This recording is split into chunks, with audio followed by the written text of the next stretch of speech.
Good afternoon, everyone. Thank you so much for joining us today. I'm Meredith Hatfield from NECPUC, the New England Conference of Public Utilities Commissioners, and I want to welcome you, and I want to thank all of the folks who put this great planning series together.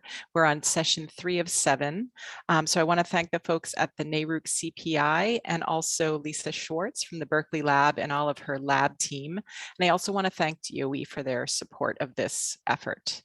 And I'm going to turn it over to Tanya to give some opening remarks. So thank you, Tanya.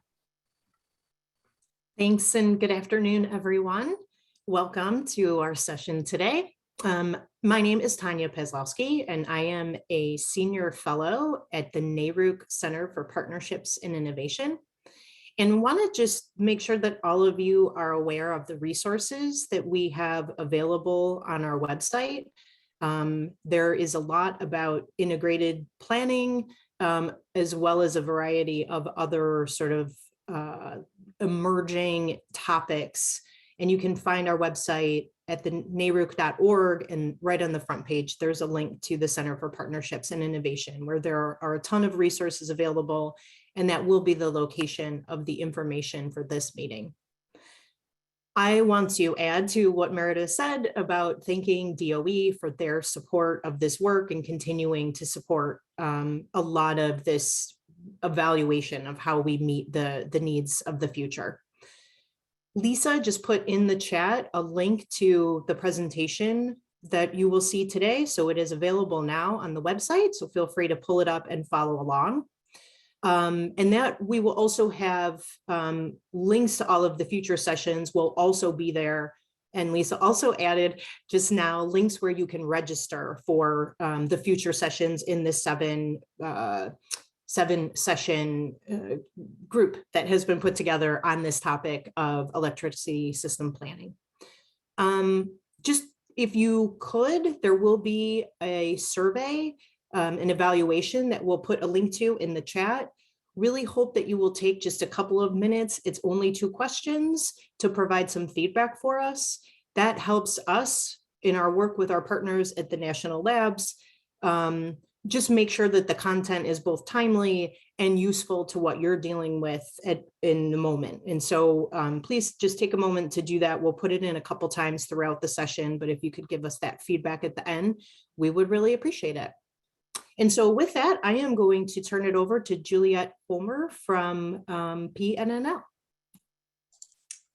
All right, thank you very much, Tanya. I'm Juliet Homer with Pacific Northwest National Laboratory, and we are really happy to be working with the New England Conference of Public Utility Commissioners and NARUC to offer these trainings on electric system planning to you.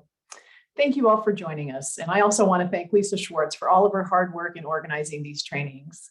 Lisa will be moderating the Q&A session today. So the U.S. Department of Energy's Grid Modernization Lab Consortium supports this training. I also want to thank NARUC and our sister labs, Berkeley Labs and National Renewable Energy Laboratory. This is truly a team effort. Today is the 3rd of 6 training sessions through June, and we put a couple of links in the chat, as Tanya mentioned, links to information on speaker bios and registration for future sessions. The next session will be Thursday, June 2nd from 2 to 3 p.m. Eastern Time. And that training will focus on incorporating beneficial electrification in distribution system planning. And also you'll find a link to today's presentations in the chat. So today's session is planning and paying for distribution systems to achieve state goals. And it will include 4 presentations. First, we have integrated distribution system and grid modernization planning with Paul D Martini. Next, grid modernization investment economics and review and assessment of grid modernization plans with Tim Woolf. And then considerations for planning for resilience and equity with Rebecca O'Neill. And finally, cost allocation with Dan Boff. So question and answers will be held after each of the 4 presentations. Please enter your questions at any time into the Q&A box. Our presenters today are first Paul D Martini, who's a thought leader and consultant on the business, policy, and technology dimensions of a more distributed power system. He's played a leading role in grid modernization efforts in several states. And previously, he was the Chief Technology Officer for Cisco's Energy Internet of Things and the Vice President of Advanced Technology at Southern California Edison. After Paul, we'll hear from Tim Woolf, who's a Senior Vice President at Synapse Energy Economics with more than 35 years of experience conducting technical and economic analysis of energy and environmental issues on behalf of consumer advocates, environmental advocates, regulators, and government agencies. Tim also served as a commissioner with the Massachusetts Department of Public Utilities from 2007 to 11. Rebecca O'Neill will be third. She's an advisor at Pacific Northwest National Laboratory, or PNNL, who's focused on renewable energy, hydropower grid research, and regulatory issues associated with energy storage. Her current research interests include advancing energy equity in electricity planning. And Rebecca previously worked at the Oregon Department of Energy. And finally, Dan Boff is an economist at Pacific Northwest National Laboratory, and his work focuses on the economics of energy storage and renewable energy. And Dan researches a wide variety of topics for distributed energy, renewable energy goals and standards, and innovative financing. Prior to joining PNNL, Dan worked as an energy market analyst, advising clients in industry and government on the energy transition. So let's get started with our first session on integrated distribution system and grid modernization planning. Over to you, Paul. Thanks, Juliet. Next slide, please. So one of the challenges that we have looking at distribution planning and modernization of the grid is really understanding where we're heading over the next 10-year horizon or beyond. Most distribution plans these days include a longer time horizon to understand the implication of the investments made today and their functionality over time as conditions change, both in terms of the climate, literally the climate changes that are underway and the related weather impacts that have on the system, but also the changing, the quite substantially significant changes in the use of the electric grid and what may be required to enable those broader uses, both in terms of the types of changes in consumption as we move to more electrification, but also the increasing opportunity to leverage distributed resources, including electric vehicles, to be able to provide services into the grid or to provide greater resilience on a local basis through a microgrid or even just in a home or premise. So we have quite a number of factors that are evolving over the next decade, the balance of this decade and into the next to consider. This slide just highlights a few. I won't go through them all, but it's pretty clear as we move ahead. We've been on this trajectory for 10 years, and we've got easily another 10 years or more to continue on this pathway towards a more distributed future. That's not to say that this is, excluding the further development of larger scale renewable and clean electricity resources, not at all. It's just that we clearly see continuing developments at the edge with consumer adoption and policies pursuing those opportunities and enabling those opportunities. Next slide, please. So as we start to look ahead, as that previous slide you might have noticed, incorporated a number of different factors. In fact, as we think about planning inputs into distribution planning, it is substantially different than where we were 10 years ago in terms of the considerations.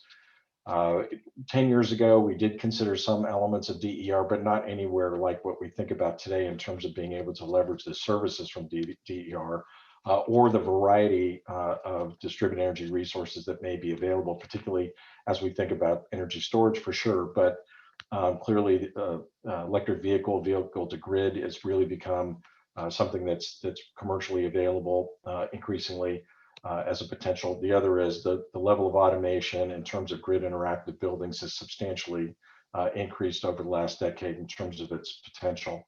So we've really seen a difference there that links in with what goes on and considered in the integrated resource planning realm.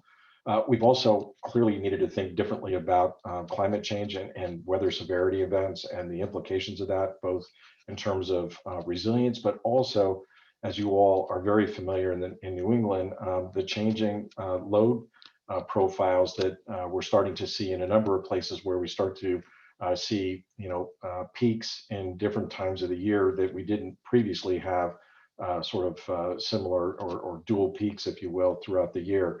So this is creating another factor that needs to be thought about in the planning process.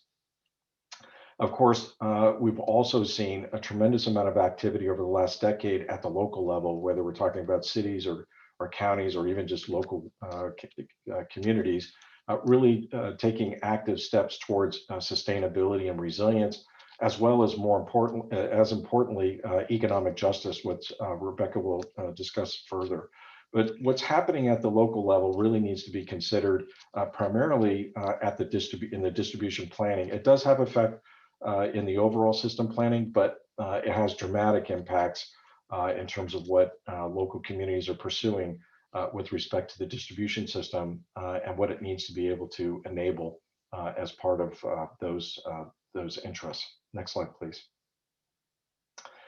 So as we think about the planning process, it's important on the next slide, slide 4, that there's really a need for a shared understanding of what it is we're trying to accomplish in the planning process, and what we mean by grid modernization or grid transformation to meet these various objectives that a number of states are pursuing around resilience, decarbonization, and equity increasingly.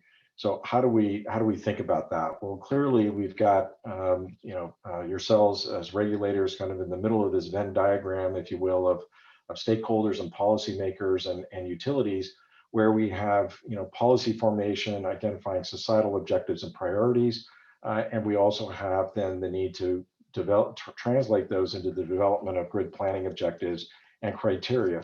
So this activity is really at the heart of how we start the planning process. And can't be understated in terms of the importance in terms of getting good outcomes. The sort of garbage in, garbage out, analogy or metaphor really applies here. That it's important to get the right folks at the table in the discussions and really think clearly and thoughtfully about the kinds of objectives and criteria that you want the planning process to undertake. And in that way, as we'll go through this. The process then can be a transparent process, can then lead to outcomes that align very closely to those policy objectives. Next slide, please. So as I was just saying, it's really important to understand those objectives, and to the extent possible, which we'll touch on, is to translate those objectives into actionable criteria. And we'll talk a little more about that. Next slide, please. So one of the things to consider as we think about grid modernization, but particularly with integrated distribution planning, is that from an integrated distribution planning process, we really need to think holistically about the full scope of the kinds of grid investments that may be undertaken. This slide is trying to illustrate that historically we've kind of broken up over the last 10 years. Grid modernization as a separate activity from reliability and resilience planning, and yet again from asset planning that looks at aging infrastructure replacement and some things around structural changes and say pole replacements and the like for resilience, and then of course safety and electric code compliance for things like pole inspections and so on. These different efforts anymore need to converge because from what we've been hearing from many of yourselves and your colleagues is that you really need to understand the entire picture of the expenditures that are being put forward that the utility is contemplating on the distribution system.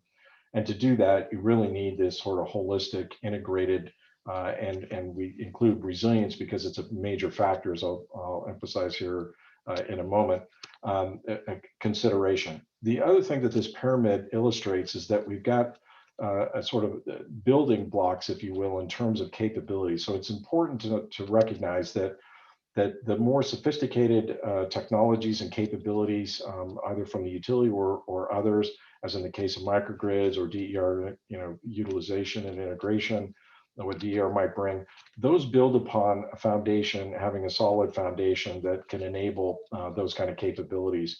And so there is a logical sequence to think about in terms of being able to advance your objectives in terms of what the grid may need to be able to do. Next slide, please. So the reason that it's important to integrate particularly resilience, but also the asset planning is that in many cases, and this is an example of a conceptual, typical budget allocation for a utility around distribution capital investments. These wedges of the pie, the ones in dark blue are directly related to resilience capability. The light blue have some relationship to supporting resilience capability.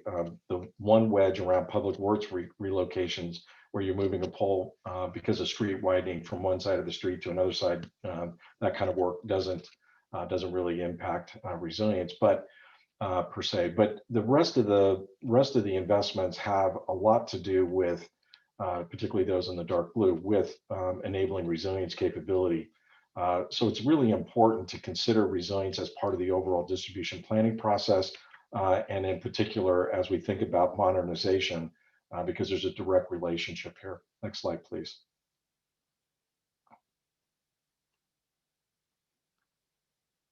Thank you.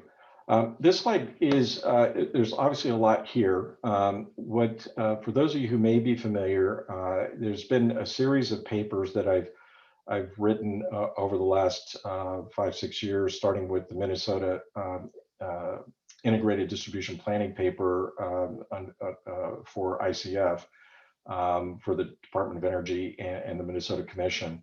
That process was evolved in the more recent work a couple of years ago in the Modern Grid report, the DSPX volume 4, the guidebook, where we further articulated some of the elements of planning. This effort is part of a new paper that's coming out here shortly on integrated resilient distribution planning that brings things current in terms of best practices that are emerging around the country with respect to how to integrate distribution resilience planning into the process, as well as the stakeholder input and equity issues related to how to think about prioritizing, setting up criteria for prioritization as part of that process that then informs the solution, identifying which solutions in the roadmap, investment roadmaps or expenditure roadmaps that follow at the end. The main difference here from what you've seen before is a further articulation of step 1, which involves the objectives and broader climate risk assessments that states are undertaking, and then being able to take that and translate that into more definitive planning objectives and priorities and criteria, as we've discussed in over the last couple of years. That continues, obviously, with more emphasis on the climate and equity. And then the second step starts to illustrate in the document, and in what we'll be discussing a bit here today, and part of what we discussed a couple of weeks ago, is that those climate forecasts need to be translated into specific weather forecasts for local impacts on severity and propensity. And that's what's reflected in step 2. Then those inputs then are used in the distribution engineering analysis. That continues as discussed previously. There's some refinements that I'll touch on with respect to resilience and reliability analysis. And then as we go into step 5, obviously there's the interface with resource and transmission planning, as noted here, and was discussed a couple of weeks ago. In step 5, we really start to get into the plan development. So, the yellow represents the engineering analysis is done. Step 5 starts to take those grid needs identified in step 4E, there on the sort of lower right of the yellow boxes, and then start to translate that into solution identification, evaluation, then prioritization based on multiple objectives, which I believe Rebecca will be touching on. And then developing optimized roadmaps. Of course, then that feeds into the regulatory approval, and later on, then ex post evaluation of how effective those were and what additional activities may be needed, and then providing the feedback loop back to the beginning for the next planning cycle. Next slide, please.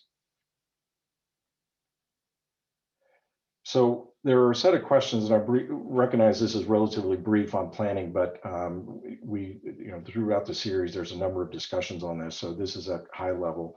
But one of the things we think is important is that we're now really dealing with multiple objectives, and therefore, multi-objective planning requirements and significantly different uses of the distribution system are really driving an increasingly, complex process. That the number of folks that are participating in a number of these stakeholder discussions has expanded. Many more community advocates and economic justice advocates are participating in these proceedings now, so there's quite a number of issues that need to be discussed and thought about with respect to defining planning objectives and criteria.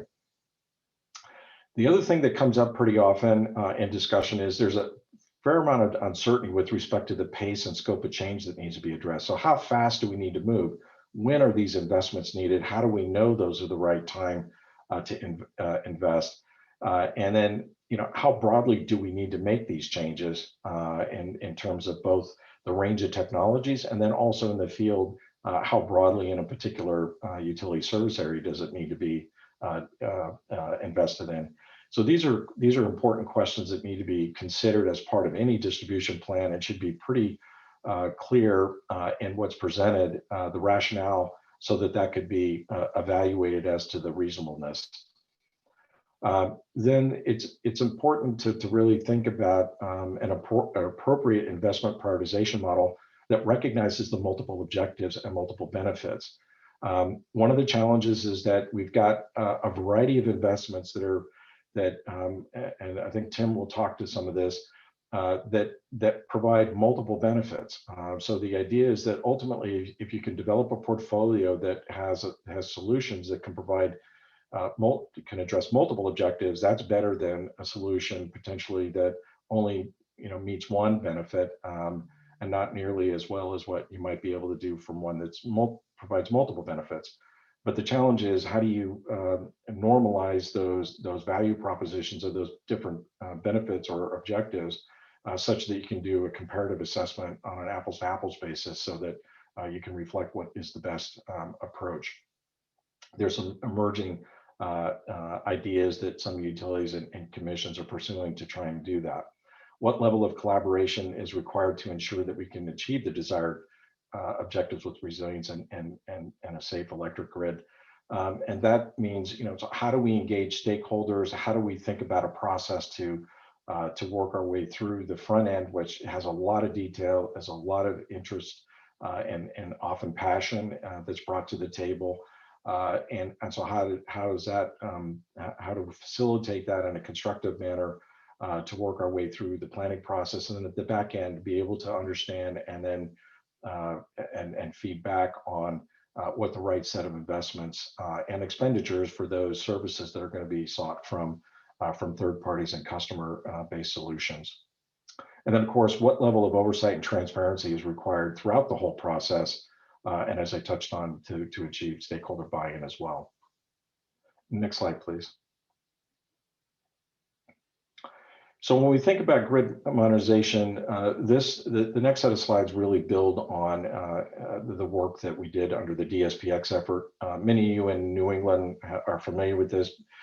We spent a fair amount of time over the last few years working with several of you. So you will be familiar with this. The one thing I will say at the outset is I know when we first presented a lot of this information, it could be very overwhelming, and that's some of the feedback we received. I would say that this lays out a frame that, and the DSPX guidebook lays out a lot of detail. I think what's important is to understand a couple of things. One is that this taxonomy that we laid out about starting with what your objectives, and then identifying capabilities to support those objectives, and then what functionality and the system requirements or the technology that is to support that alignment is kind of a core piece. And that doesn't really require a lot of sophistication to be able to do. That's really about making sure that utility proposals are very clear about how they are being transparent and creating a line of sight between those objectives that are set out at the outset, including the criteria, timing criteria, performance criteria associated with it, and how what they're proposing as investments or expenditures align to that. That's kind of the foundation. Next slide, please.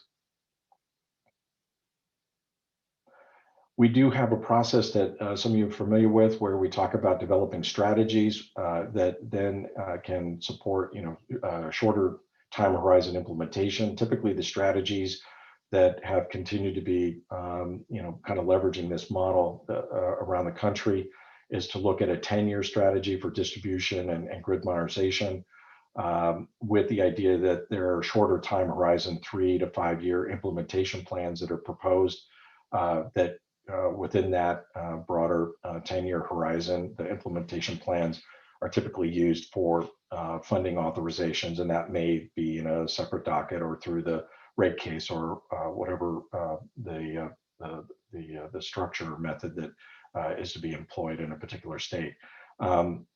As we discussed previously in prior meetings over the last couple of years, it is not essential for an implementation plan to wait for a strategy.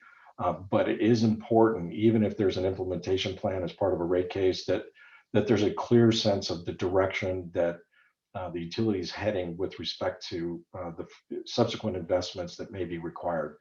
One of the common issues that the commission raise, as we've heard over the years, is that sometimes utilities only submit something that's very, 3-year duration. It's not really clear where it fits in the scheme of things.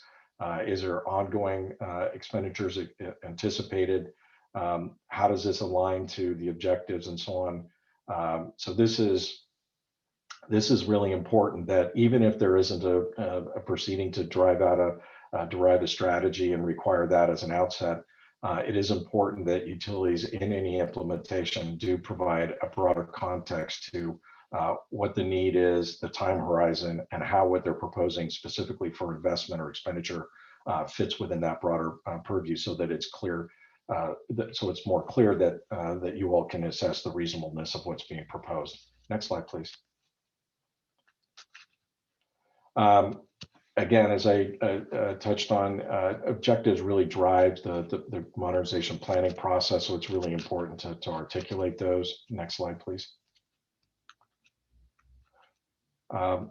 Here, the way that we laid out the DSPX framework was really looking at objectives in 3 broad buckets, if you will. So safety and operational efficiency, reliability and resilience, DER integration and utilization. So these, and there are obviously other objectives that come into play ultimately in making decisions. These tend to have considerable impact on the kind of technologies that might be utilized or employed, or services that may be procured, or programs to develop. Market operations, grid operations, and planning are sort of and when we say market operations, we're referring here to things like non-wires alternative, so utilizing DER to help mitigate expenditures on the grid. And this just represents which ones are relatively new versus those in terms of planning capabilities and analysis that historically have been done. So the existing are those things that had traditionally been done, and the blue are areas that were sort of new functions. In many cases now, this is starting to get a bit dated as a number of states and utilities have already moving forward, and so DER utilization for non-wires alternatives is in some cases have been going on now for upwards of 5+ years. Next slide, please. This just gives an example of the taxonomy. So we start with an objective like a reliability improvement by reducing customer unplanned outage durations, and the goal would be to achieve second quartile performance by 2025. That drives a capability. One potential capability is to improve outage identification and customer service restoration. That then drives the need to understand a function of fault identification, fault location, fault isolation, fault service restoration. And then there's a whole set of technologies that then enable those functions, that then enable that capability and that objective. So in this way, You can see that, why you need certain technologies. It lines up with these sort of functions and capabilities to achieve that performance objective by a certain, and then the timing of those investments to align to improving that performance by a certain date. Ideally, that would be what you would want to be able to see, or at least read, that is articulated as to how the relationship between what's being proposed and what is going to be achieved in terms of these objectives. Next slide, please. One of the things, this is a newer graphic that came from Southern California Edison in their more recent Reimagining the Grid. What I thought was useful here is one of the questions, as I touched on earlier, is always around timing. So when do we really need to make a certain investment? And I thought this was particularly useful. We've been suggesting these types of things for some time, and it's nice to see that, such a diagram. And what this is representing is when SoCal Ed is thinking on different, what they identified as key challenges. And again, this is just for context, this is both for transmission and distribution, in this case for this paper that they wrote. They're identifying over what time horizons are they expecting significant challenges, therefore needing specific solutions to be able to address these challenges.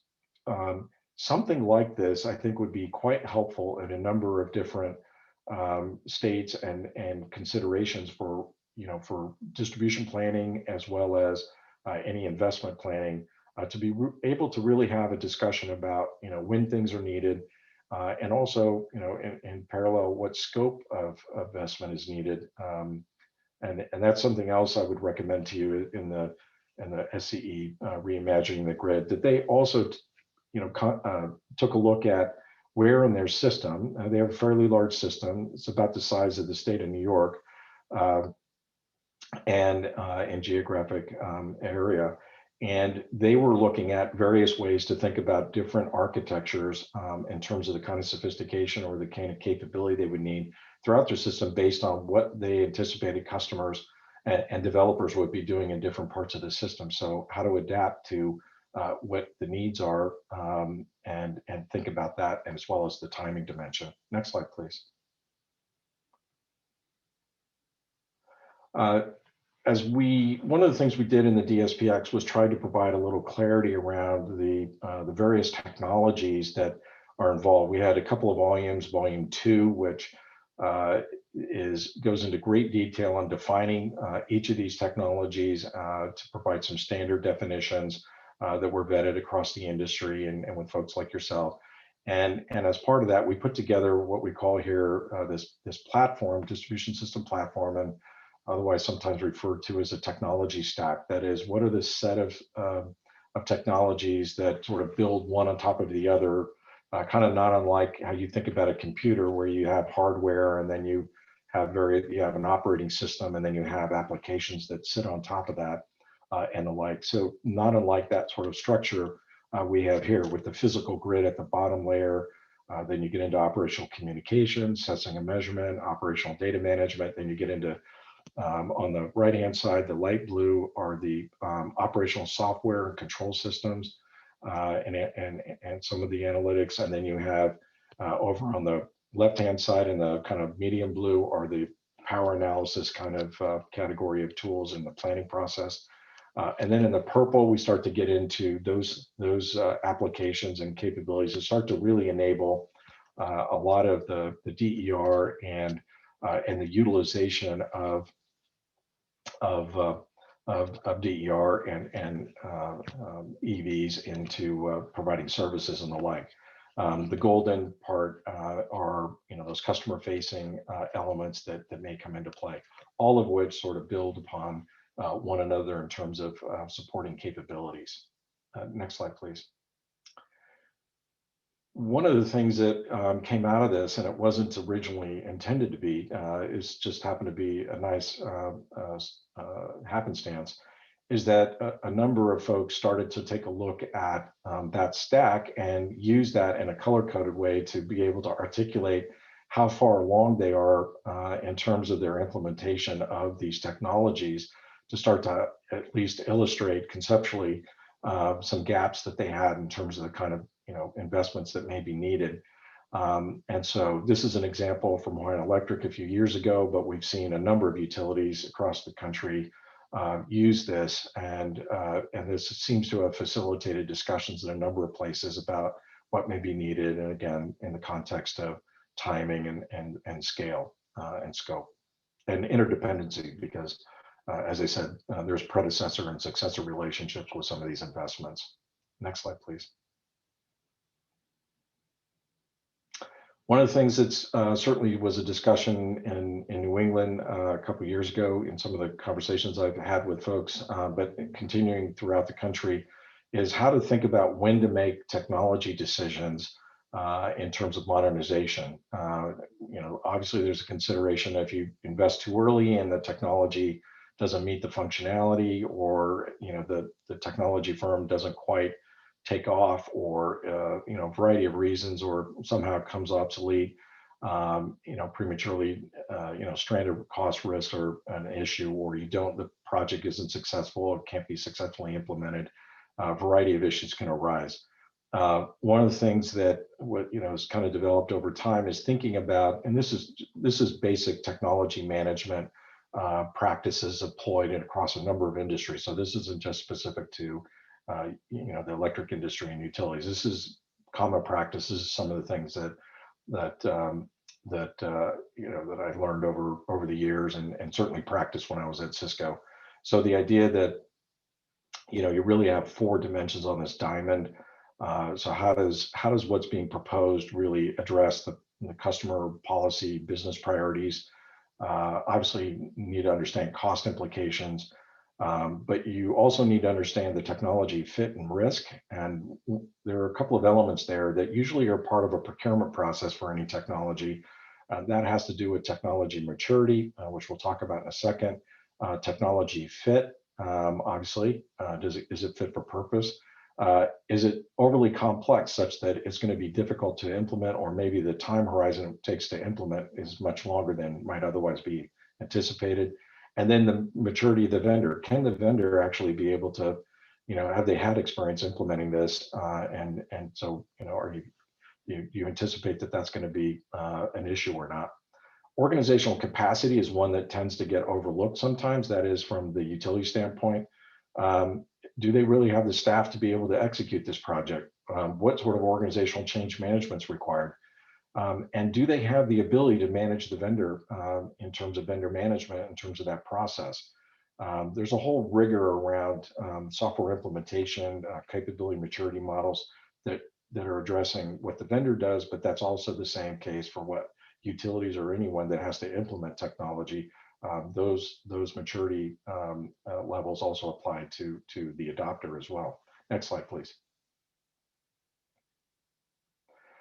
In terms of adoption considerations, clearly understanding where a technology is in its life cycle, in terms of, is it a nascent technology that's still in early development or demonstration or pilot, or is it commercially viable and available, or is it really kind of more towards the end of its life in terms of its functionality, and it's going to be superseded? In this example on the left, it's a little hard to read, but you have DRMS, which is demand response management system. We've had those systems for 20 some years or more.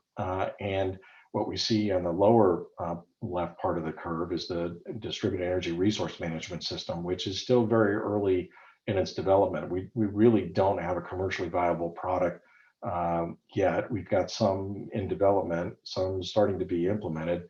But it's a long way from where we think about a demand response management system. It's a particular challenge in the industry and a particular focus of a number of folks as we think about greater utilization of distributed energy resources.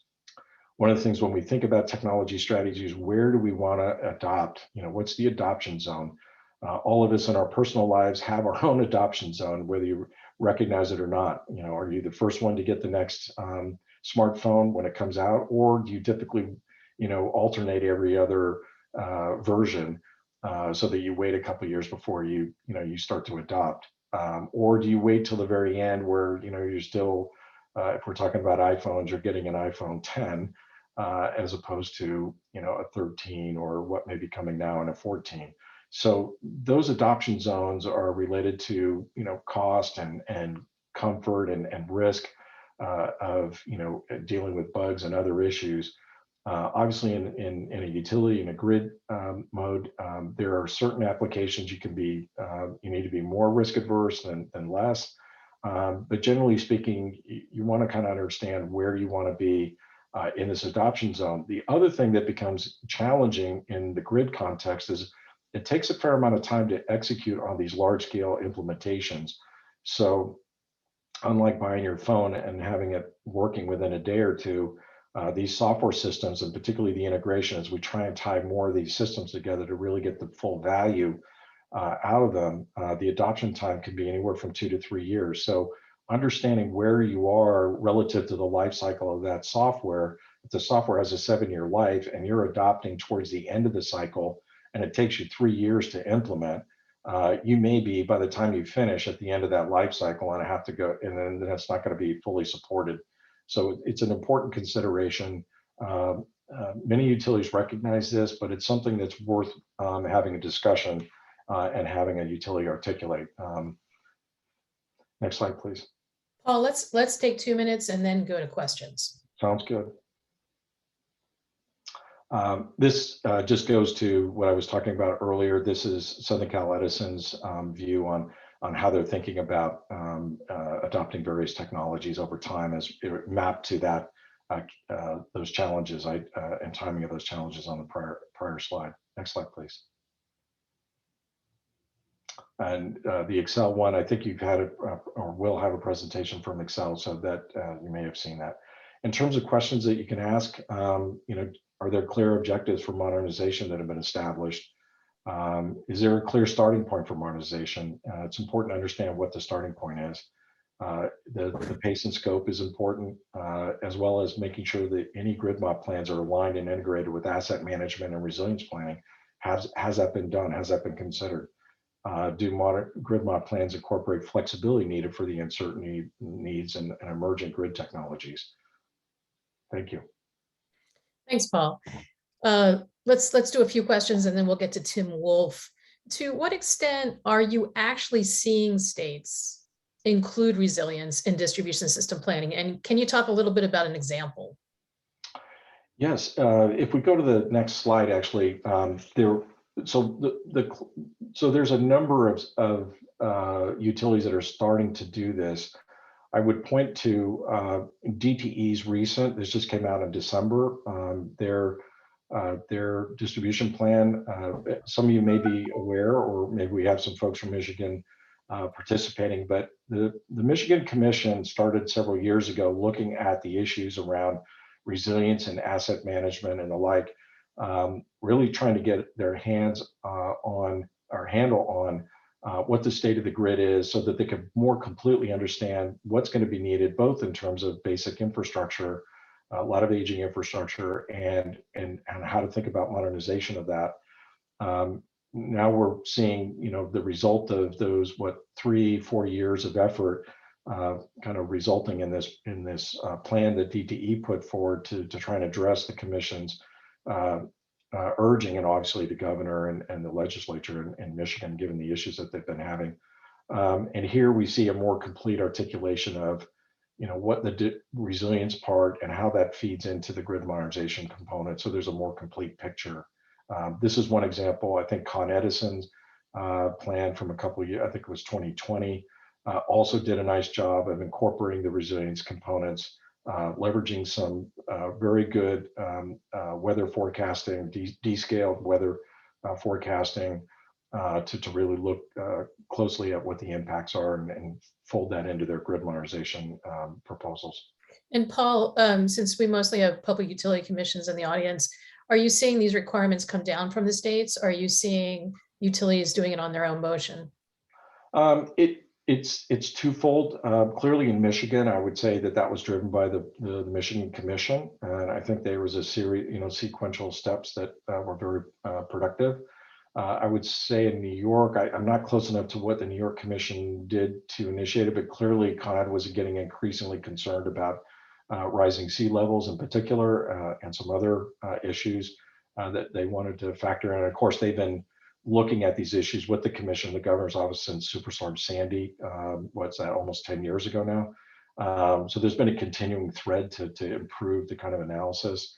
In California, it's still a bit bifurcated because we had the wildfire mitigation plans in a separate docket, the grid modernization related activities kind of in other dockets and rate cases.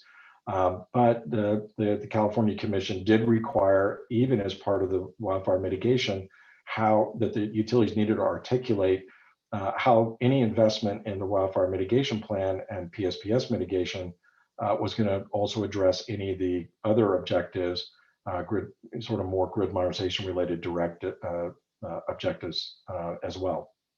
I think related to that, some states develop separate, standalone resilience plans.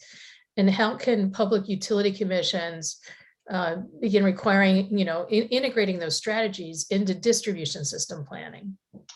Yeah, so I would say that, obviously there's an interest in having, in many cases, a separate resilience docket. But I think, like what I saw in California, I think it's important to have some cross references. That is, to the extent that there's a resilience plan being required, that plan also recognize or articulate how it's also going to satisfy some of these objectives, and references to any other plans that the utility has in terms of providing that linkage, that say their grid modernization or their distribution system plan that they submit, so you can connect the dots, right? So you're not having to try and guess what is in one and what is in the other, but be very clear. And the same thing with the distribution system plan and grid modernization. Make those linkages back to the resilience and be clear about how these handshake, or in some cases, they're going to need to articulate, that they're talking about the same investment, right? As I talked about in that pie chart, you've got investments that basically solve multiple objectives. So it's really clear that they're articulating which one does these multiple objectives, and that while they may request funding in one, they need to be able to speak to it in the other one to say, refer to the other filing for what we asked for, and here's the relationship to it. Same thing happens with DER dockets and those program enablement software.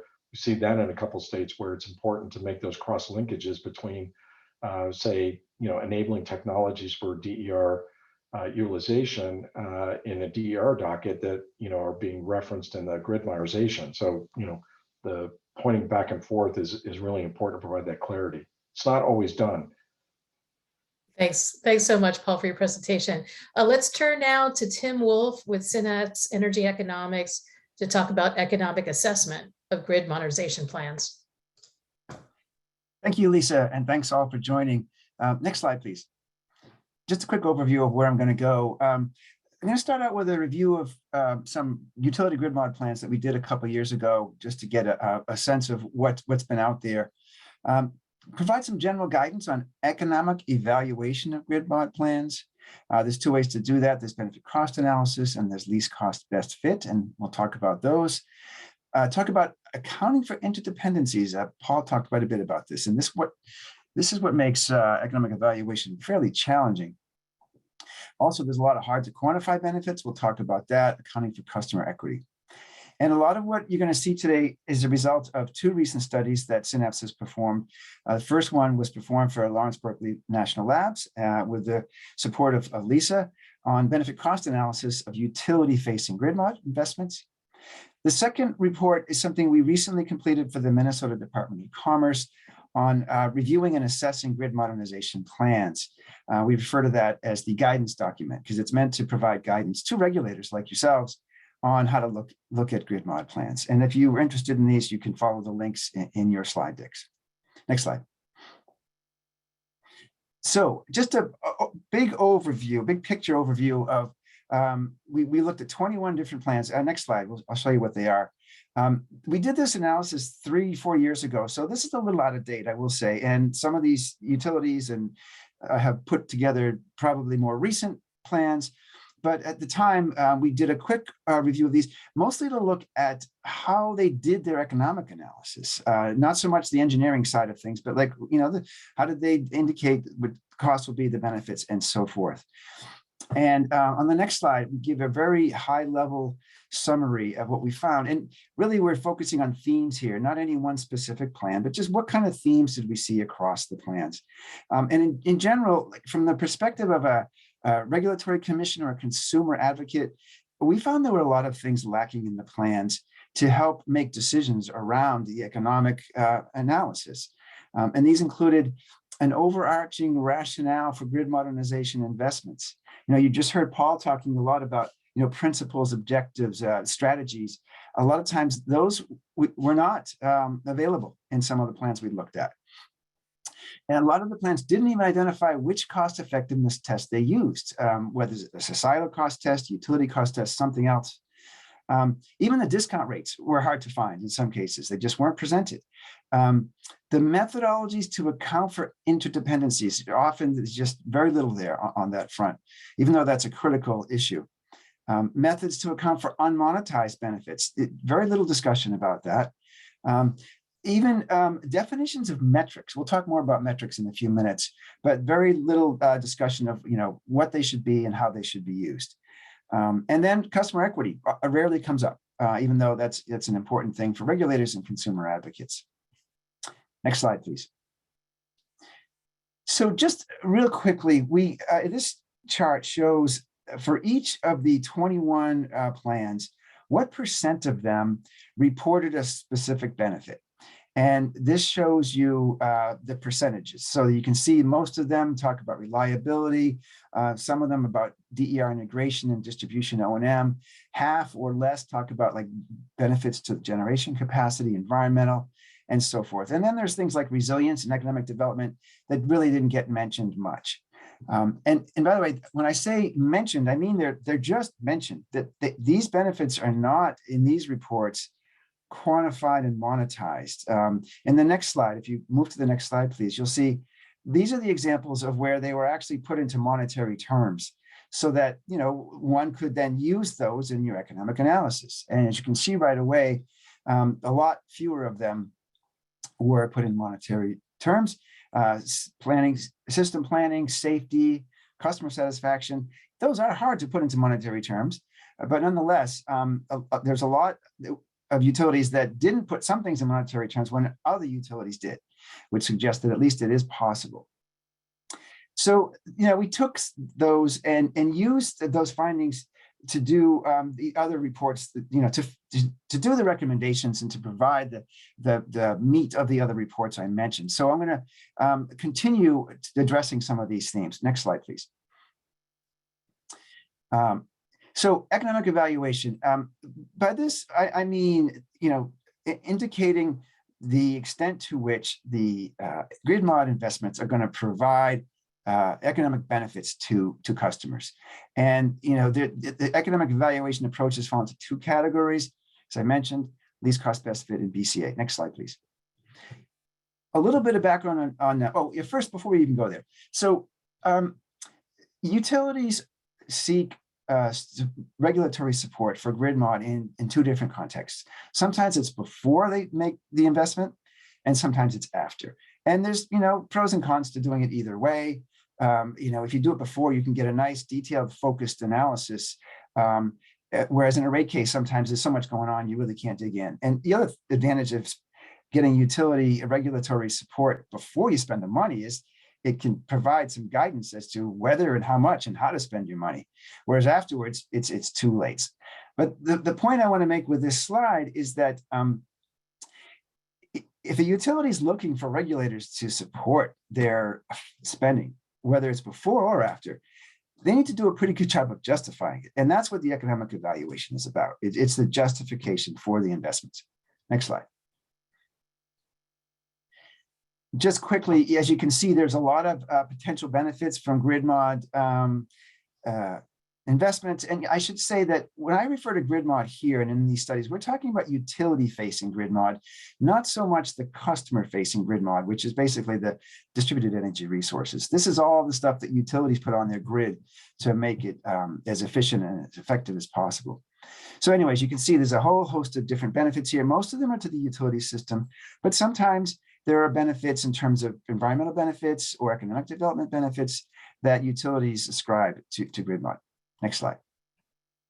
On the cost side, it's a lot narrower.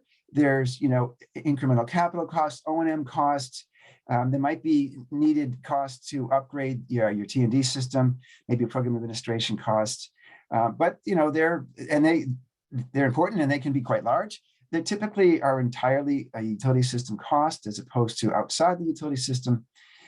And the key points at the bottom here that the costs are typically recovered from all customers, right? They're usually socialized in one way or the other, but the benefits might not be experienced by all customers. And so, there might be a disconnect there.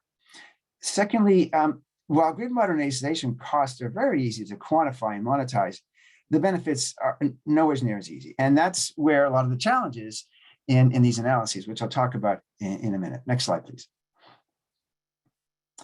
So Paul talked about this. I'll just reiterate a little bit that there's so much about grid mod that it's interdependent, and it makes it very hard to pull apart the different components of grid mod. And when I use the term components in this presentation, I'm talking about what you see here on this slide. These are just examples: ADMS, GIS, and DSCADA, and so forth. And I don't expect you to know all these terms, but the point here is that they all, or many of them, interreact with another, interrelate with another.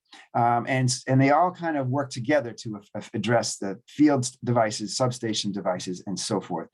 And so what makes this really difficult as a regulator who wants to review these investments is, how much can you separate out the costs and the benefits of one of these relative to the others?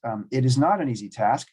Nonetheless, it might be questions about, for example, do you need GIS, or is it just here because of certain benefits? And how much would that cost? And are the benefits of GIS worth the cost?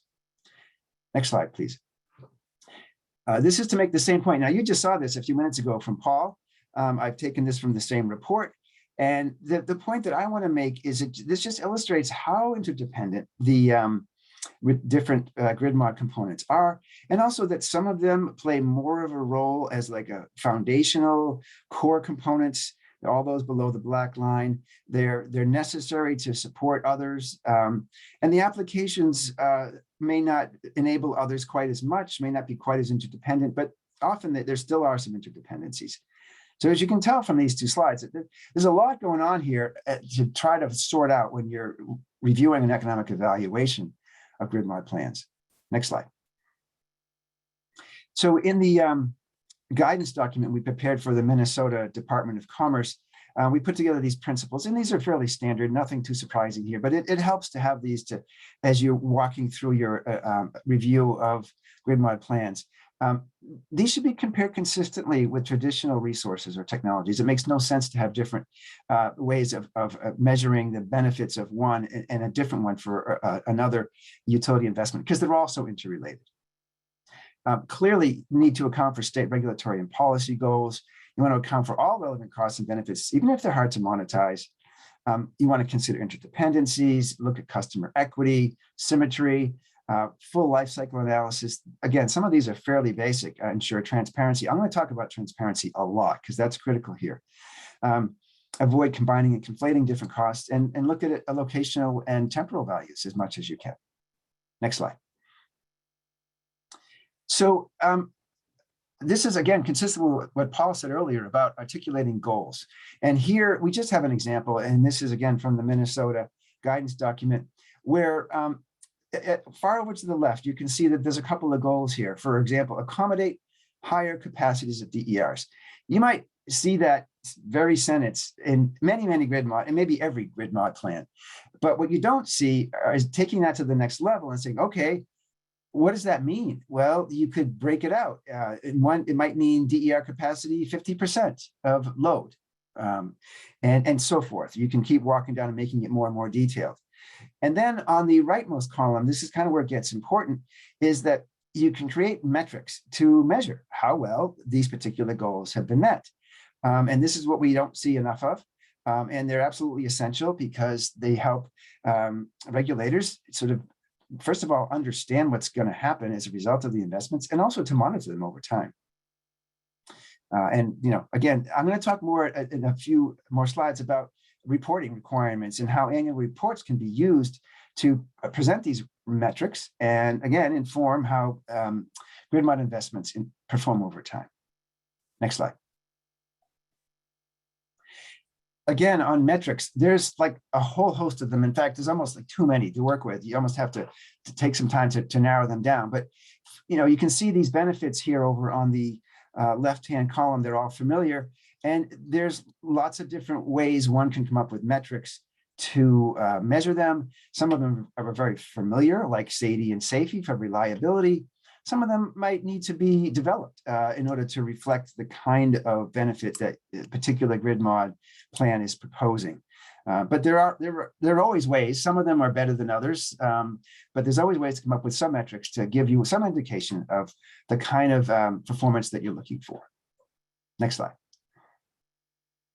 Okay, so one big question that comes up a lot is, so when do we use benefit cost analysis versus least cost best fit analysis? And in our experience in the plans we looked at, the plans relied way too much, in our opinion, on least cost best fit and should really use benefit cost analysis more often.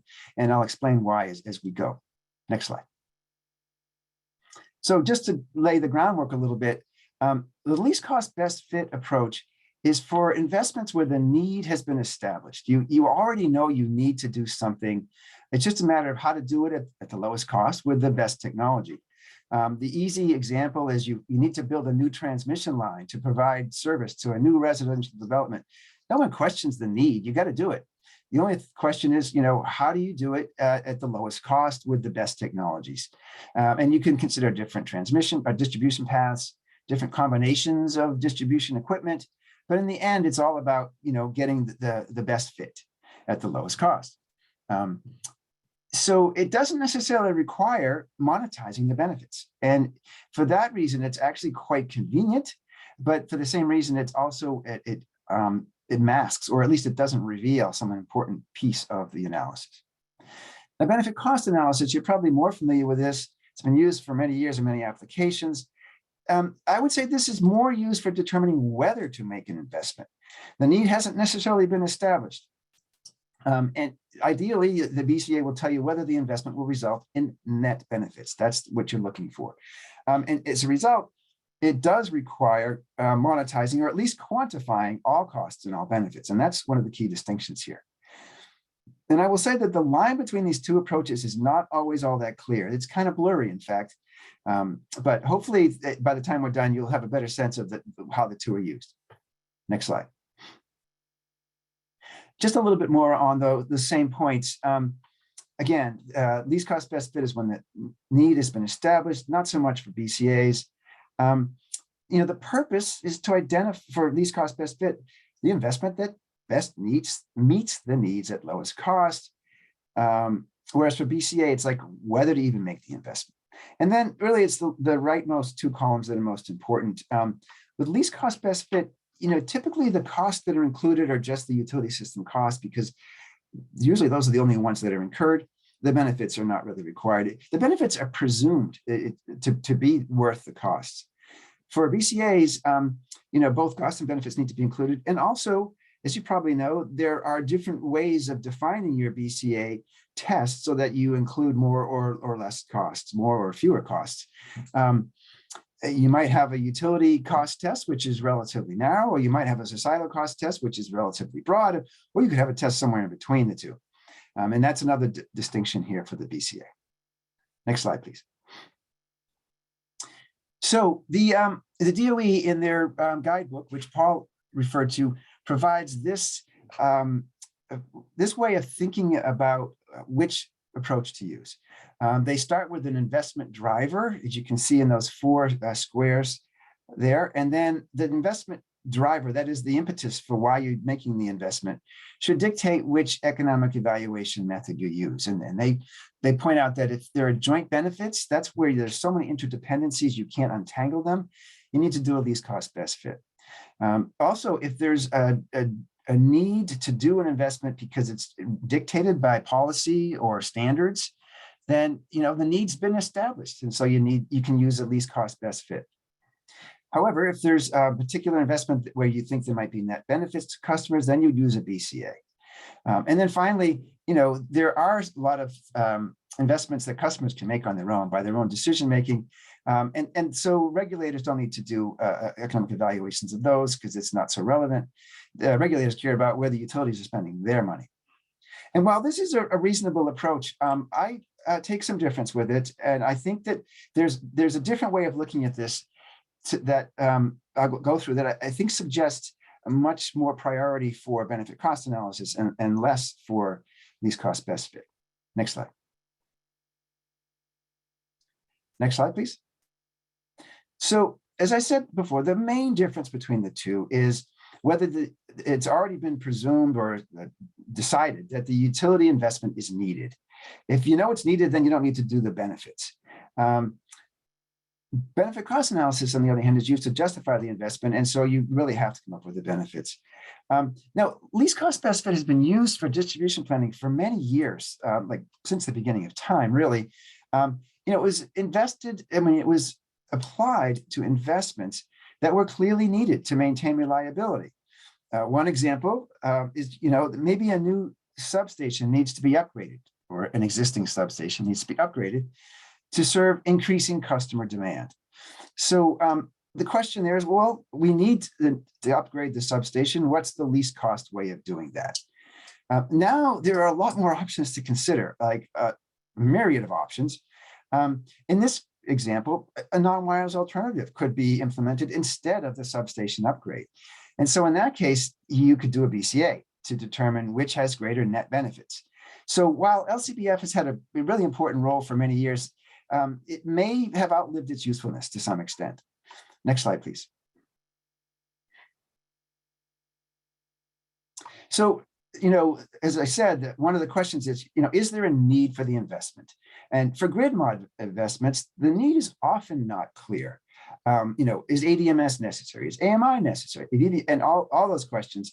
And as Paul mentioned in his presentation a few minutes ago, there's also a question of timing. Do you need it now, or can you wait 5 years? Can you wait 10 years? Those are very different timeframes for investments. And I would also argue that a lot of times utilities put forward these plans as if somehow all these components are necessary because it's grid mod, right? It's smart grid. That isn't always true from the ratepayer's perspective. You might want to be more circumspect about, whether you're really going to get what you're paying for. So we think that when you're trying to decide whether to use a BCA or least cost best fit, a better question to ask is, will the grid mod investment result in net benefits to customers? That's the question that you want to answer. This is a question that's key to you folks, right? Commissions, commission staff, consumer advocates. And this question is really only answered by a BCA. And so we argue that benefit cost analysis should be given priority over least cost best fit. It doesn't mean you can't ever do least cost best fit, but you need to have a good reason for doing it. And even if there is a clear indication that you need to do some of the grid mod investments, there's still really useful information from a BCA. At the time of the investment decision, it's really helpful to know what the benefits are going to be. But also, after the investment has been made, if you want to monitor the performance over time, which you should, you need to know what the benefits are, or proposed to be in order to monitor those over time. Next slide. So here on the column on the left, we talk about a lot of reasons that are used by utilities to explain why they don't do a BCA or why they prefer a least cost best fit. For example, some benefits are just too hard to monetize. That's true. I don't disagree with that, but there are ways to account for them without monetizing them. Some grid mod components are necessary to support other elements, as we mentioned earlier. You can't really isolate or even quantify some of those benefits because they're just so interrelated. Absolutely true, no disagreement there. However, there are ways to account for interdependencies. Similar point that some grid model components work jointly with others. It's not so much that one depends upon the other, but they interact so much you just can't separate them. Again, very true. And yes, it is difficult to break them out, but it doesn't mean that you can't do a BCA just for that reason. Sometimes you hear that, oh, that's just too expensive and too burdensome to do a BCA. That doesn't really hold much weight with me, especially if they're proposing to spend millions, sometimes billions of dollars on this. I think they can spend a couple $100,000 doing a decent BCA. So as you can see, the bottom line here for us is that benefit cost analysis should really be the default approach, but you can use least cost best fit if for some reason you really need to, and it's justified. And when you do use it, you should justify it. You should say in your plan exactly why you're doing that and not a BCA. Next slide. This is a really quick, really simple example, but just to show how it shows more transparency. So in the first row, we just present the costs because that's easy to come up with. And we've got 3 columns on the right using least cost best fit, and then one particular result using a benefit cost analysis and a totally different result using benefit cost analysis. And the benefits that are monetized are not even revealed in the least cost best fit, but for the BCA 1 and 2, they are. Number 2 is much fewer benefits. And then there are benefits that are not monetized. In this example, their reliability and resilience. So we don't put them in here because we don't have them in monetary terms. You put the net benefits out there and then you get a benefit cost ratio. And, for the BCA number 1, the commission might decide, we recognize that this is going to have $2 million of cost, to negative net benefits, but for the reliability and resilience, it's worth it. Whereas if the result were different and you had $8 million of net cost for reliability and resilience, you might say, no, that's probably not worth it. Again, it's all about revealing information and being transparent. And BCAs are much better than that, than least cost best fit. Next slide. So now we're going to shift over to some of the sort of challenges. And I don't mean to make these sound any easier than they are, because they are challenging, but there's still challenges that can be surmounted. Next slide. So interdependencies, if you really have to, you can apply least cost best fit. Otherwise, what you can do is you can do benefit cost analysis tests in isolation. You look at each component, and even if it doesn't pass, doesn't mean you throw it out. It just means that it tells you something. And then what you can do is you can do different scenarios where you bundle on increasing levels of components to see how that changes your results. And you could start with platform components and then move on to more optional applications on top of that. I have a quick example on the next slide to show how that can work. Again, this is very simple. Next slide, please. Just to make the case. So here we have 3 scenarios. One is where there's several platform components. The other one, you use those same components, but you add to that Fleiser and VVO. And the third one, you add on top of that AMI and DERMS. And you've got your basic cost benefits, net benefits, BCRs, and findings. And so with just the platform components only, it doesn't pass the test, not cost effective.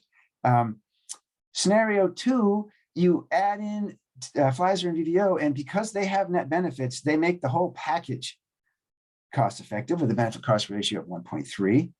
Third scenario, you add in AMI and DERMS, and it's still cost effective, but not as much as it was in the previous scenario.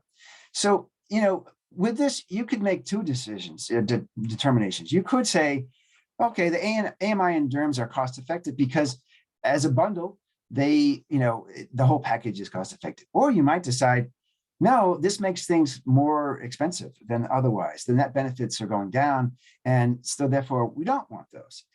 That's kind of still open-ended. So I will explain a little bit more. You could take this to another level, but right now I just want to make that key point about bundling technologies to kind of give you what you need.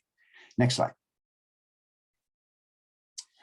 So accounting for non-monetized benefits, again, not easy, but there are things that you can do.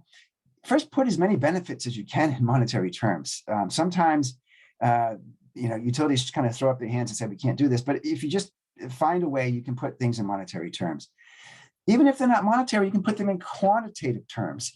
So for example, if you're talking about reliability, you can use SAIDI, SAIFI, and other metrics that we're all familiar with to identify how those metrics will change. And even if you can't put things in quantitative terms, you can put them in qualitative terms just by discussing them and providing as much information as you've got. And that can be used to inform the decision, even if it's not an easy number to put into a table. And then I talk about metrics as well. Those are very important. And then there are quantitative methods to address non-monetized benefits. Very simply, you can use proxy values. You can use a simple point system to assign value to those benefits that are not monetized. And again, these are approximate, but it's better than like doing nothing and just waving your hands around and saying the benefits are worth it. And I think we're going to hear more from Rebecca in a little while about multi-objective decision analysis, which gets a whole lot more sophisticated at just other ways of combining multiple objectives and things that aren't always in the same dollar terms to make decisions. Next slide. So here I continue the example. Same three scenarios you saw before.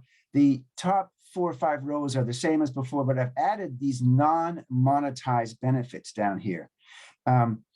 So for example, in this case, we're choosing resilience and customer choice and flexibility as 2 benefits that are put forward as underlying these plans, but there's no quantitative numbers for it, no monetary numbers. So there's a scoring system, very simple, of 1, 2, or 3. 1 is low, 2 is 3, and 2 is moderate, and 3 is high. In this case, under scenario 1, there's like pretty much no benefits to resilience and customer choice. Under scenario 2, you get a little bit. Turns out that with AMI and DERMS, you're going to help with resilience a lot and customer choice. And so that's given a 3. So now going back to the previous example, we were kind of left with a question, well, do you do scenario 3 or scenario 2?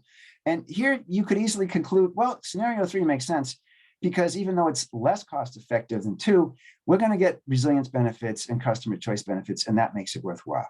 So again, this is really simple. It's not easy to do in practice, but it is easy to do things like this to just provide more information to give regulators like yourselves data to work with. Next slide. Customer equity. This is a really important one, especially if we're starting to see costs going up as a result of these investments. One thing is just complying with some of the guidance I've been talking about and some of the things that Paul said as well, fully documenting the purpose and the role of each of the components, whether they're traditional, platform, applications, or whatever. And then articulating the beneficiaries of these components. Which type of customers, how many of these customers are going to see these benefits over what time period? There might be, for example, reliability. You might start with your base case of having great reliability, and then these grid mod components might give you excellent reliability. Now, if you're a low-income customer, you might not know the difference between great and excellent reliability, whereas if you're an industrial customer, you might really care. And so those kind of questions are important to understand customer equity if everybody's paying for this. Another thing I like to point out is like utility cost test is the best test to understand how investments, whether it's energy efficiency or grid mod or DERs, are going to affect customer bills. The utility cost test tells you how revenue requirements will go up or down for customers. And so it doesn't have to be your only test or your primary test, but it can be used to just check to see, okay, how much is this going to cause costs to go up or down for customers? Putting estimates in terms of long-term customer bill impacts is important. There's no reason you can't make forecasts of how this is going to affect customer bills, and that provides a lot of information for regulators. Now, I will add that for years and years, commissions and consumer advocates have been paying close attention to customer equity, but it's often been cross-class equity. That is, you want to make sure the residential class and commercial, industrial class, there's equity across them.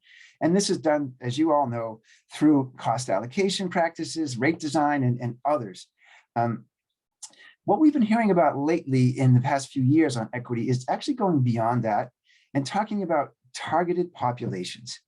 And target populations is the term that I use to talk about those customers that are vulnerable, disadvantaged, however they're defined. They might be an environmental justice community, they might be low-income customers, whatever your particular state considers to be a target population that needs, protection. And in that case, there's a lot more that can be done than what I've said here, and it really warrants its own session, not just its own panel, but its own entire conference. But anyway, there are ways to look at target populations, and I'll just say at a high level that can be added into to the grid mod plans as well. Next slide. So again, ensuring net benefits to customers, even after the plans have been approved and even implemented, there are ways that regulators can make sure customers see net benefits through cost recovery approaches. One is you could limit the amount of grid mod costs that the utility can recover to those costs proposed in the plan. And that way, if the utility overruns their cost proposal, then they have to absorb the overruns. And I'm a reasonable person. I can understand that overruns happen. Maybe you have a contingency. Maybe if the proposal is we're going to spend $50 million, you'll allow them to spend 55 or 60 before there's any kind of cost sharing. But after that, there's at least some kind of cost sharing. And similarly, you can do the same thing with the benefits.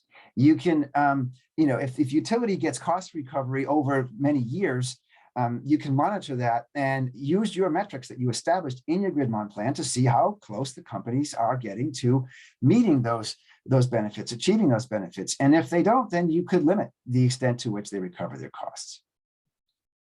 Next slide. So we're just about done. Couple more slides on, what questions commissioners can ask regarding this topic. And very conveniently, in the Minnesota guidance document that I mentioned earlier, we talk a lot about filing requirements. What should utilities include in their grid mod plans to provide the information needed to have a really good economic analysis? That's what this slide's about. On the next slide, we talk about the annual filing requirements that should occur after the plans are put in place, after the investments are made, and there's reporting going on to make sure that the money's well spent and the benefits are achieved. If you go back up a slide, I just got a minute, I'll cover each one. But you can refer to these on your own. But basically, you'll see these bullets here, they mirror what I've been telling you. They mirror a lot of what Paul said as well. Are the grid mod goals clearly articulated? Does the plan demonstrate consistency with the rest of their planning? Did they identify the roles and relationships of each component? Is the scope of the analysis justified? Utility cost test, societal cost test, jurisdiction-specific test. Does the plan indicate cost effectiveness approach that was used? And if they used least cost best fit, was it justified? Monetary and non-monetary impacts, how interrelated impacts are accounted for, clearly presenting the results of the economic analysis. All those things are important in the plan itself before the commission even opens the first page. And then on the final slide, we talk about what can be included in reports. Next slide. Going forward to make sure that all the costs are adequately documented and all the benefits are represented so that commissioners can monitor over time how well the utilities have actually complied with their plans. So with that, I'll leave it open for questions. Thanks so much, Tim. We have several questions. Let's see how many we can get through in 6 minutes, maybe 7, 8. So we've got a comment and a question related to that. Using cost effectiveness of one element to pay for non-cost effective elements is particularly in the case where they're not critically interdependent, is as bad a practice as considering sunk cost in your benefit cost analysis. So that's the comment. And the question is that standard practice? Is that unsettled? And I also hearken to energy efficiency portfolios. So you might want to throw that in as well. Yeah, so I think the question when they're referring to energy efficiency portfolios, this question comes up there too. Like, would you add a non-cost effective efficiency program into a portfolio that is cost effective and kind of bury it? And I would say that discretion should be used very carefully. I don't recommend using a non-cost-effective efficiency program into portfolio. I think they should be looked at that level. And here for grid mod, it's a similar thing. It's first of all, people shouldn't be too cautious about cost effectiveness. Just because the benefit cost analysis is, says it's less than 1, the ratio is less than 1, it doesn't mean that it shouldn't be included. There might be, as I've said, non-monetary benefits or benefits that you just couldn't factor in. So I don't think that the premise of the question, I wouldn't agree with. That is, I wouldn't agree with including something that's clearly not cost effective and burying it in something that is to support it. I would recommend that you isolate each component, look at them separately, look at them bundled, and then make your call based on all the information in front of you. Thanks, Tim. Appreciate that clarification. Again, targeting to interrelatedness of grid mod investments, trying to separate out their performance from other utility investments is tough, especially in the short run. Do you have specific recommendations to improve cost effectiveness evaluation, including metrics, to kind of address this? I'm not sure if the question's asking for anything more than what I've already said. In metrics, I have the slide on performance metrics that are just examples that could be used. Is there more to it than that? I'm sorry if I missed the question. Well, it's just generally the notion of, separating out. It's just tough to separate out the performance. You're adding grid mod. How is that different from the other investments you have? And are there particular metrics? And just to reinforce some of the metrics you mentioned, I think might be useful. Yeah. So I think I get it more now. Here's an example: reliability. Right. That's a big issue for grid mod investments. The way that one can measure that is you can put together a set of reliability metrics, assuming that grid mod investments are not made. And you could use safety. You can also use your standard, loss of load probabilities and so forth, cost of lost load and all the rest to look at a bigger picture reliability. And then you can look at how those quantitative values would change if you add in the grid mod investments. And I'm not saying that's easy, but that's a methodology that you would use. And ideally, as you put your investments in place, you could track to see whether your reliability does follow those improvements that you put into your plan. Thanks. Let's move on to something a little different. Do you have recommendations for improving assessment and review of grid mod investments ex post? So, the window is closed to decide whether you're using benefit cost analysis or least cost best fit. And now you're stuck with, the assessment that you have. And how do we improve that in the review?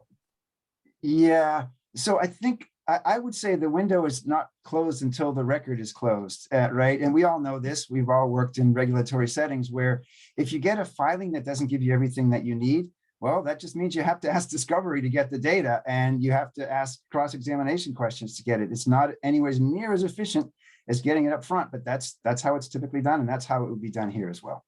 Okay, so ask for what you need. All right, do you have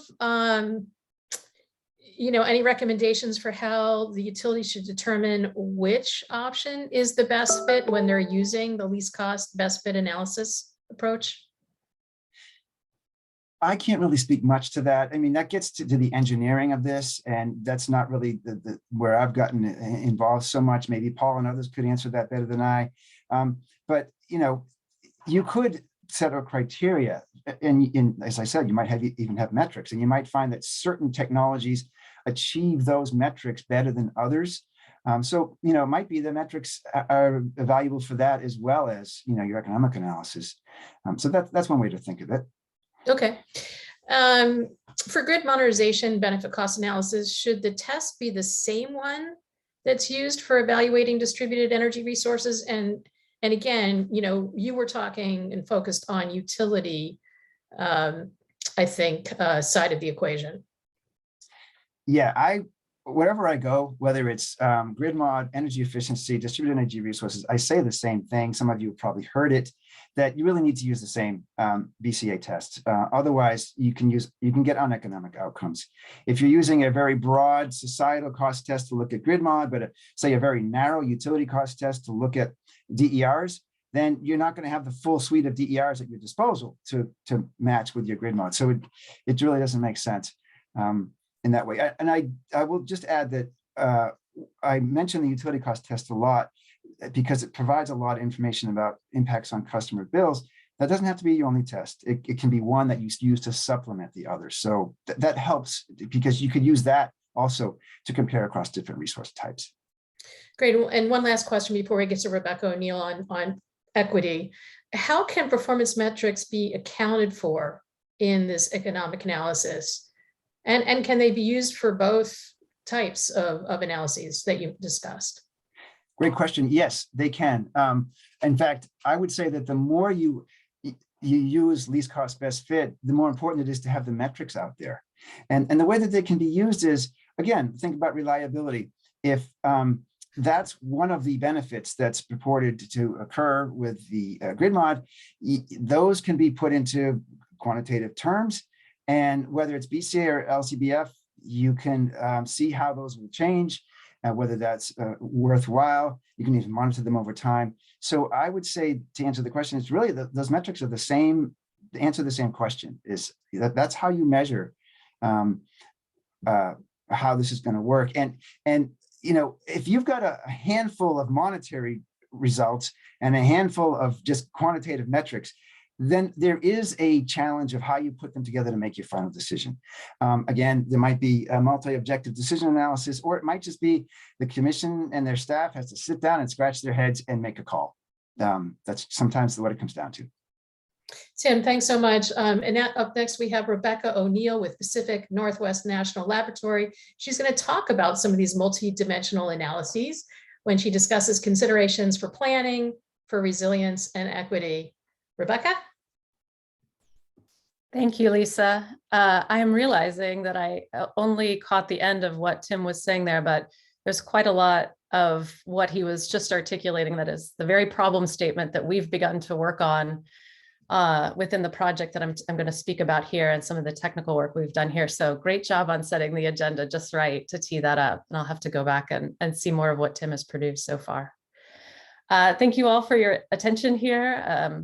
This talk is a little bit more about the challenge of taking some of the new ways that we're thinking about grids in the future, some of the ideas that we have about the way that the grid should work in the future, and what is the role of planning in helping to show how we're moving towards some of those futures.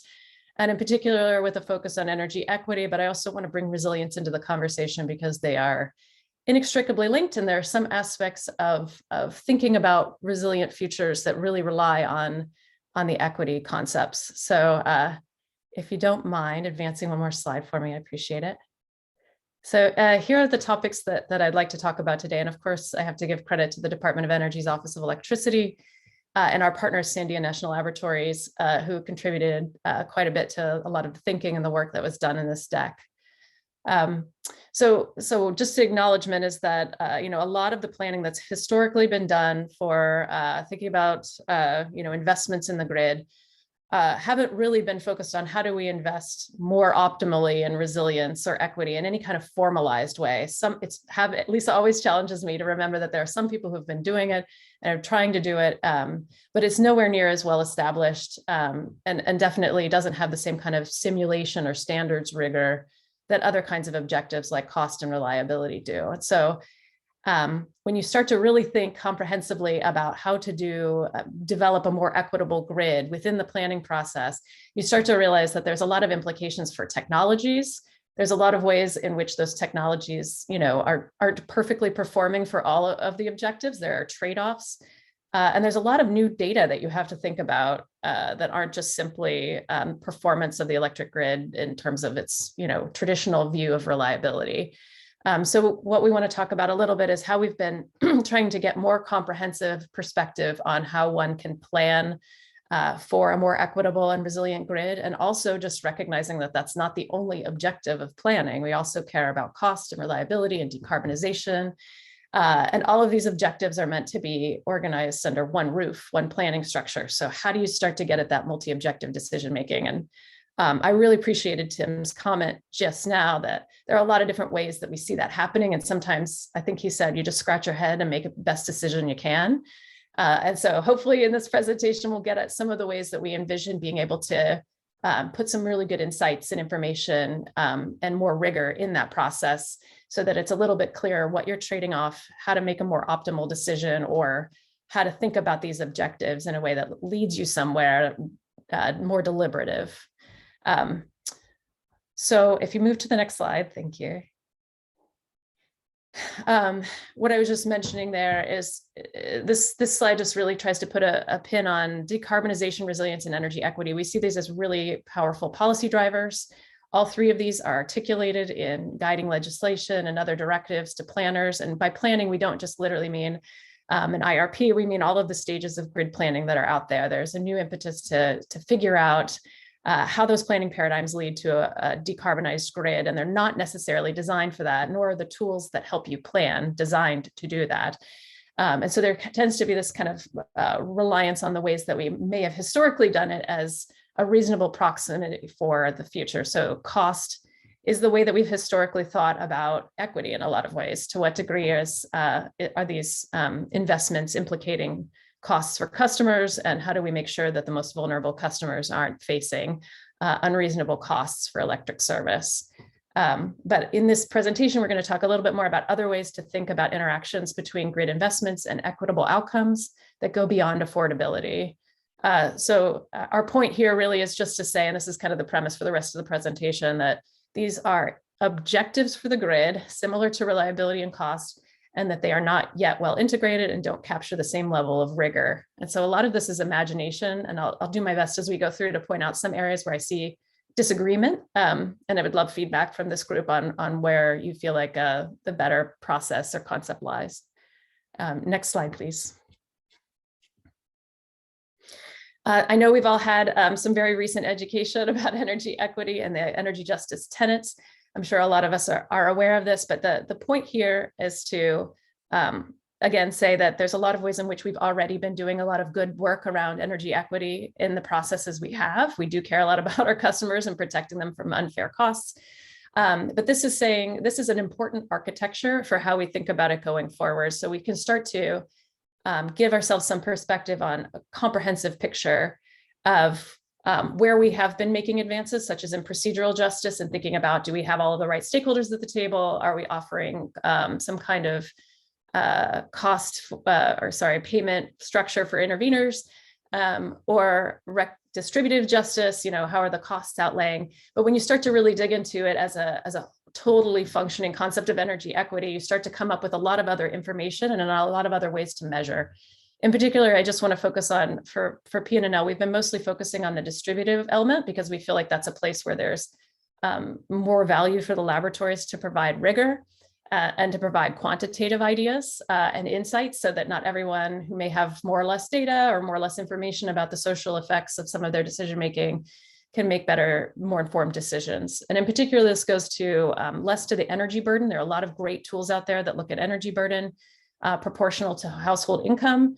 I think we're really interested in some of the energy vulnerability aspects, and also the security and poverty aspects. And let me just give you one example of how this manifests the other way. There's been some really good work looking at billing data associated with lower income homes in Arizona out of Carnegie Mellon, where they said it looks like people wait 5 to 10 degrees hotter in ambient temperatures outside before they turn on their air conditioning. So this isn't something we can get at in a strict energy burden, because they're making decisions on the back end about their own ability to tolerate heat if they're constricted by the cost of energy. And so there's a lot of really good rigor in there that helps us understand that there's more happening behind the scenes than just a straight billing analysis would let you do if you don't have the context for what people are experiencing and what kind of drives energy costs in the first place. So if you could go to the next slide.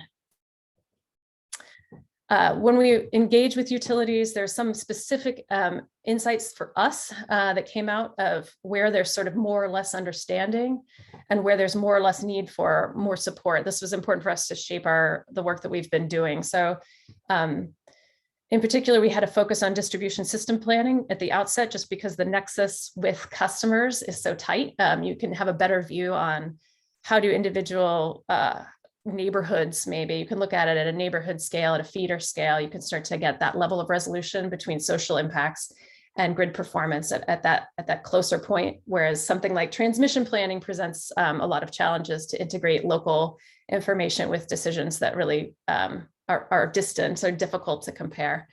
But a lot of what we heard is that it's difficult to justify investments. It's not clear how investments relate to outcomes. And this goes back to Tim's point about metrics, that you want to use some of these tools to analyze a baseline condition. How is your grid performing now? And then have really good insights about how an investment will affect that outcome and that metric. And so for equity in particular, this is really difficult. We don't actually have a lot of good detail on how you make an investment that makes customers feel like that their outcomes are less harmful, or that a social outcome is improved. So this is a big piece of work that we're doing in one of our projects to actually work directly with communities on analyzing how specifically energy storage investments offer some of those unique benefits. And can we measure how an investment in a specific grid piece of infrastructure is going to change an outcome for people? So we could start to get some of the data, and then we could start to build some more tools for connecting the dots there. Next slide. Thank you. So we started to go out and look at where do we think things are more or less connected.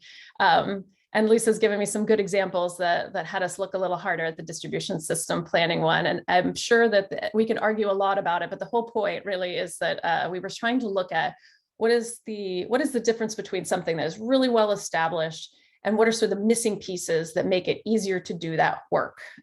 Just recognizing not everybody's trying to do everything all at once, but if you were to really look at why is it robust in certain paradigms and not in others, what's the missing data, what's the missing practice, and start to build from there. So we can think a little bit more incrementally from where we actually are in the planning processes.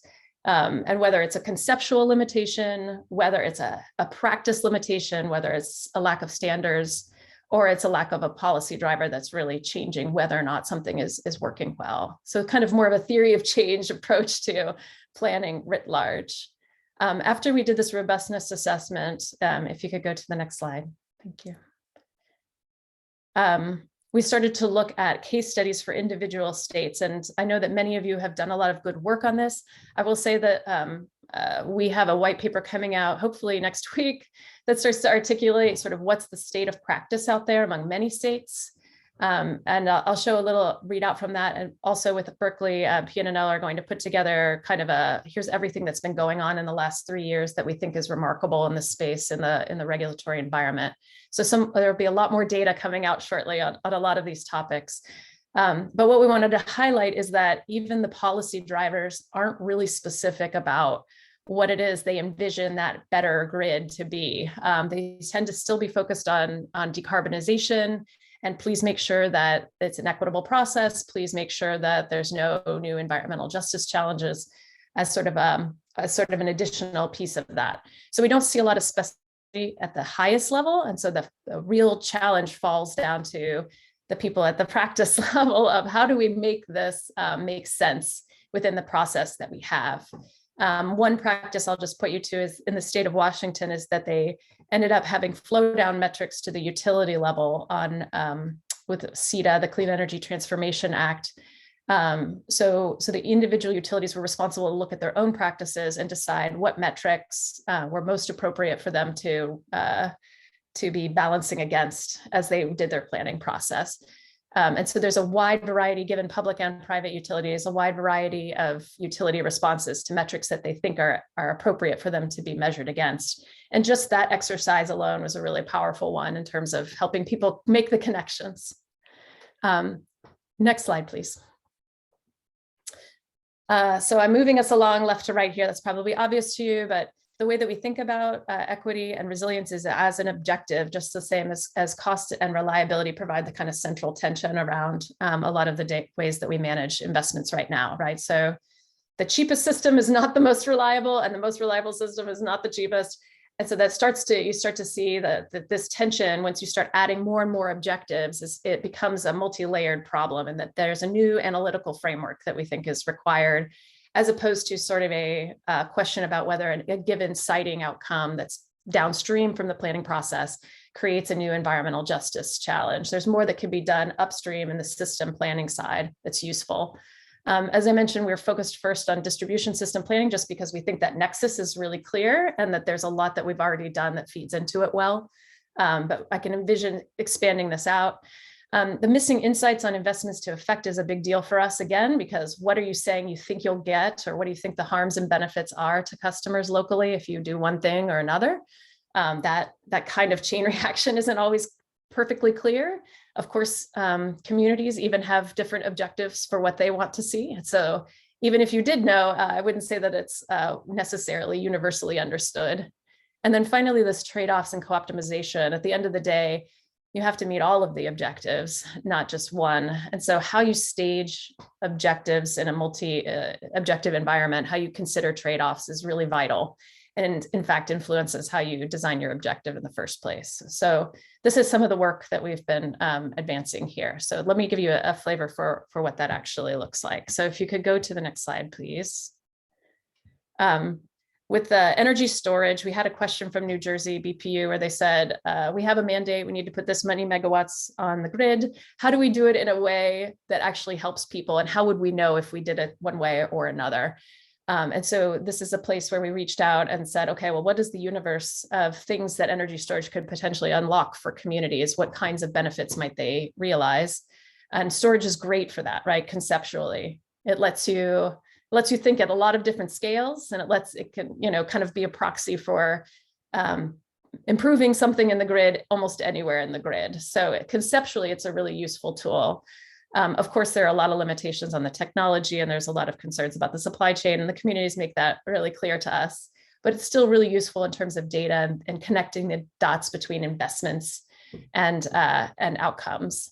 And so this is some of the work that we've been doing, is measuring what we think the opportunities are, economic opportunities, among others, remediation of vulnerability and health and all kinds of other things, trying to roll it up into what is a meaningful way to capture an equity improvement that's can be then put into a planning process with something like storage. So even a planning process that's not distribution system planning, but even one that's a planning process where you might be looking at a mandate for energy storage development, it's possible to include equity as an objective even in that.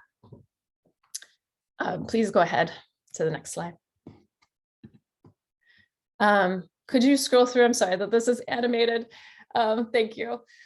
Here's one place where I'd say there's an interesting discussion. So one strategy for thinking about resilience is not to think about it in the traditional terms of SAIDI and SAFE and so forth, but it's to think about the consequences of it not working, and not just from an infrastructure perspective, but downstream on customers. What is the consequence? And where are those consequences going to be the most severe? And a lot of times the consequences are viewed in terms of economics. Where do we lose economic activity? And from an equity perspective, that's challenging, right? Because if it's not the central business district, it's not going to look like it's nearly as important. The other piece of that, which actually Bobby Jeffers and his team at Sandia have long pioneered, is that your concepts of who you turn on first might be volume of customers. When you're going to kind of restore power after an outage, you might look at customers and you might look at economic activities, volume of customers. And so a resilience-based strategy for restoring power after an outage that accommodates the communities themselves might give you a different strategy, might give you one that's more centered around what the community really needs to have in order to be well and ride out an outage. So this idea is to take some of the questions about resilience and equity and actually develop them with communities as critical path for understanding what is needed, what is a critical load from the community's perspective, and building that as an external to the planning process, and then using that as your guidance as you develop the plan. This is one area that I would say there's a lot of discussion around what needs to be inside the planning process versus what is done with communities directly outside the process, and whether resilience can even really be understood without directly engaging customers on criticality of electricity. And again, critical load, not just in the sense of a fire station, right, but critical load in terms of who actually would really struggle to be well if the power is out for a long period of time or there's frequent interruptions in power. Next slide, please. Oh, sorry, all the animation. I really apologize. This goes to the same concept I was just discussing, which is like how there's so many aspects of more advanced formats for distribution system planning, such as climate forecasts, that really help us focus on futures. So not just current situation and historical situations, but that let us think about when we think about climate effects, and we think that there are certain populations that might be really at the front lines of future climate effects, whether that's temperature or other extreme events. Those communities, how you build the stakeholder communities that's most affected by those forecasts into your planning structure, right? So I think the main thing that we were taking away when we started to really do it stage by stage is that this engaging communities, engaging wide amount of stakeholders in something that's actually pretty technical is hard to do. And so our observation is just that in trying to do this, anything involving communities requires a lot of education, and you can count on them not having a uniform vision for what it ought to be. And so just recognizing that it's a complicated venture, but it helps to go in with some amount of structure about what information you're looking for from communities and helping to bridge that gap. And so I'll just say that's another thing we've really recognized, is that communities aren't capable necessarily of articulating for themselves what they need from the grid. And so that does complicate some of these processes. Next slide, please. So this balancing multiple objectives. So this slide is meant to help us think through why resilience has a tension with equity, why resilience has a tension with reliability. And there are a lot of ways in which we can envision these tension points. By tension, I don't mean it's a problem. I just mean that there's a trade-off there, that you can do one more than the other. And so how do you start to think about managing all of these things within a given planning process? There's a lot of different vectors in here. And it gets big really fast. And one thing we've consistently heard from utilities and commissions is, it's got to get simpler. We can't handle enormous amounts of information, and we can't even articulate it internally. Then we won't be able to articulate it in a way that's defensible to our customers and to our regulators.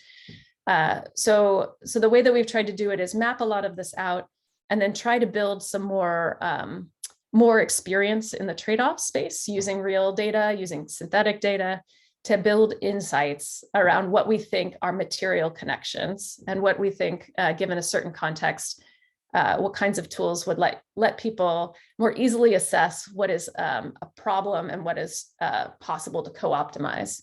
But a big piece of this, as you guys know, of course, is that some of these things are bounded. They're not a question of optimization. They're really absolutely necessary and a constraint on the process. And I've heard some people argue that there's a lot about equity that should be viewed as a flat constraint. We can't experience certain things. And to build that in as part of not just what's a trade-off and an optimization, but what's actually required of the system, and start with some really robust constraints and then figure out how to work from there. So this is a big part of the work that we're doing right now, is making these clear enough and measurable enough that one can use simulation or anything else that we might use at the laboratory to help build more insights about what the shapes of these connections actually are, and what's really going to be challenging to do, and where data is absolutely required, and where maybe approximation or lower granularity data is appropriate. Next slide, please. So here's one way, and Tim referenced this just like I said a moment ago about this prioritization challenge. So I've seen some people get a list of resilience investments that they think would be helpful, present a case for why those investments might be helpful individually. They might do a cost benefit analysis, They might rank them based on a rubric with scores. But I will say that this is another area where I think there's a lot of worthwhile discussion, is instead of viewing things incrementally on a cost benefit basis, and Tim did mention this, it might be more helpful to think of them on a portfolio basis against a system-wide metric. There's so much interdependence between individual actions when it comes to some of these planning processes that's really difficult to think of them in isolation. And so one way that we are trying to compare is, when does it make sense to do sort of assess individual actions and investments versus think of it as a scenario and a portfolio-based approach, and then have some really good ways that you're comparing whether a given portfolio or another helps enable one outcome or another, right? So then all of a sudden you're making decisions about outcomes instead of making decisions about actions. And that is a lot easier to be working with for some of our executive decision makers. Again, going back to, like, there's so many different types of thinking about how to stage and create hierarchy and analysis. And so multi-criteria decision-making analysis, or MCDA, is also out there. That's more of that rubric strategy. So just recognizing there's lots of pathways to doing trade-off analysis, but it's really worthwhile to think about how you want to do that. What's a constraint, what's a must-have, and what's something that you want to understand the trade-offs around and optimize around after that. And so I present this graph here that my co-PI Brian Pierre at Sandia National Laboratories created as a way to just visualize how this might lay out. So in resilience, in this case, he created an index. It's not a single, it's not a single value like GHG might be, right? So he created an index for resilience and another straight metric for reliability. He also started to do some of this with decarbonization to try to show, if you fix an amount of cost, in this case, he did it on $1 million increments. And this is all kind of conceptual in this specific graph. But then you start to see Pareto frontiers, right? So where you get a more optimal outcome and where there's convergence between two objectives. So in this environment, cost is fixed and the other two are being optimized based on the index that has been created. And so this is some of our vision for how we would do that with equity, is creating an index. And then I want to show you what that index would be composed of. But being able to do a better job showing how a portfolio of actions helps optimize for resilience, decarbonization, all of the goals that you have with certain fixed constraints. So let's dive into the equity piece a little bit. As I mentioned before, we have these metrics. We think these metrics are really, really helpful in envisioning a baseline condition and also a future condition that you're trying to get to, and then using a simulation pathway to assess your progress towards it, or help you realize that you aren't doing what you thought you were going to do, right? You might have made an investment hoping it would move you in this track, and instead it moved you over here. And so these performance-based metrics become really valuable for understanding how well you're doing in a given planning process, right? And that's really helpful. Again, we can bring the best data in at the front end, but you still kind of want to have this kind of validating cycle as you go through, so you know whether you're getting where you want to go. Some of these new objectives don't have national standards. They don't have an established quantification practice. And so that's some of the stuff that we want to build. For resilience, obviously, you've already heard about these attribute and performance-based. A lot of these are, I'll show you on the next slide, actually, if you don't mind. For resilience, there's a lot of different ways that this can be captured. I guess I just want to, the point of showing you all of this isn't to say all of them are relevant at any given time, but it's to help you think about which of these on a system basis is most valuable. And of course, there's a lot of focus in resilience on threats. I guess my observation is that there's a lot more to be done to figure out which investments are most appropriate given a threat, because again, there's trade-offs between a lot of them. And some of them can be very costly and not get you very far. So how do you prioritize your investments in a way that is definitively helping you advance? And so that's some of the work that we're trying to do here. If you go to the next slide. Similarly with energy equity, we did a review of energy equity metrics that we think are relevant to the performance of the energy system. So this is not limited to utility performance, but just the observation again is that a lot of these metrics are organized around access to programs. How many do we have in solar enrollments, access to the process, or in the planning environment, we see a lot of focus on affordability and reliability, which is really important. These are a lot of ways that these things kind of can be measured. And I guess what we've seen some states do is really focus on understanding where they're at right now. So doing kind of a posture assessment on where is it that they think they need to improve, and where are they doing relatively well. Some of the energy burden stuff, for example, it's really helpful to have a benchmark. So that you know if you're not just you're performing at a certain granular level, but that you also know how you're performing in comparison to other jurisdictions. And this is something that we've talked quite a bit about, is where to set that boundary condition really varies across states and jurisdictions. Rebecca, just a time check. That Yes. we're at noon Pacific, and we'd like to leave at least 5 minutes for questions. Great. And so I thought that I had 15 more minutes. Is that not true? Including Q&A. Yes, ma'am. Yes, ma'am. Thank you, Lisa. So if you go to the next slide, thank you. Here's another way to walk that down, right? So the same metrics conceptually, but pulling it down into something that's more organized around the justice tenets. Again, not that all of these are going to be appropriate for every jurisdiction, but just that there are environments in which these can be connected all the way back up into the kind of the central tenets of energy justice. So again, you're thinking more comprehensively about all of the ways that a given planning paradigm is working through equity, and not just focused on one or some of the historical ways that we've done it. If you'll go 2 slides in view of Lisa's comment, this is where we've started to do some of the simulation work. So again, focused on distribution system planning. But our observation is just that there really hasn't been a lot of deep simulation on how different strategies for investing in the distribution system have different outcomes for energy equity. And so as part of that work, we've started to use some of our distribution system analysis tools to look at how do we start to bring in some of the social information we have. So it could be a disadvantaged community, which is sometimes shorthanded as DAC or DAC. It could also just be a different vulnerability vector. So it doesn't necessarily have to be that they're a disadvantage. I just say disadvantaged communities is not limited to economic disadvantage. Disadvantaged communities can represent people who are uniquely vulnerable to power outages. So there are some communities for whom water is dependent, fresh water is dependent on energy. So looking at those kinds of dependencies, so vulnerability as well as economic condition or other type of disadvantage, but identifying them within a given environment, and then thinking about how not just distributed energy resource development, but also how infrastructure condition affects those outcomes. And then thinking about different portfolio strategies that would decrease the challenges faced by disadvantaged communities. So if you go to the next slide, please.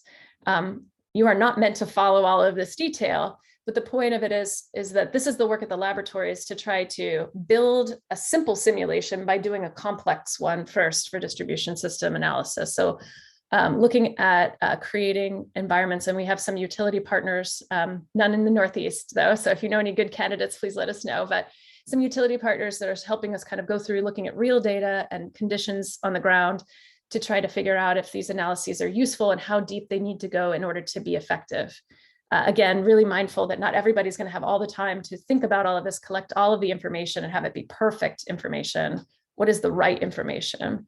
And some of it also is looking backwards. So for example, if there's been a high, if some of these communities have been needing stronger infrastructure upgrades for some time due to adoption of DER, there may be some environments in which access is limited because they haven't been able to they haven't been historically able to take advantage of DER programs and thus require the infrastructure upgrade. So there might be a lag in some communities in terms of infrastructure capacity. Can you go to the next slide, please? So infrastructure cost is one element. I guess what I'll say is we're also thinking about EVs in this case. And this is another one where we get a lot of feedback that for some communities, it's not, we shouldn't really be thinking about EVs. And in other cases we should. And so integration with transportation or other sectors is important from an equity perspective, but it may, I guess I'd say that I think there's quite a live question there about how once you start to slip into looking at vulnerability to power outages, there suddenly become a lot of sector coupling questions, and it's hard to know when to stop. So if you could just go to slide 27, and we'll stop there, Lisa, if that's all right. Or it's my slide 27. I guess I would say equity metrics and measurement approaches. So this slide is the one where we start to say, all right, if we're interested in equity as an objective, and we start to break it down into the tenets, and then we start to break it down to then kind of topical areas that we care about, and then envision specific metrics, and then ways that we might measure performance against that metric. This is really, I'm sharing this with you. Let's see, it's slide 27 for me, Lisa, but it's the one that, or I'm sorry, whoever's advancing the slides, Jessica. This is the one that's titled Equity Metrics and Measurement Approaches. I realize that you've created a big index here.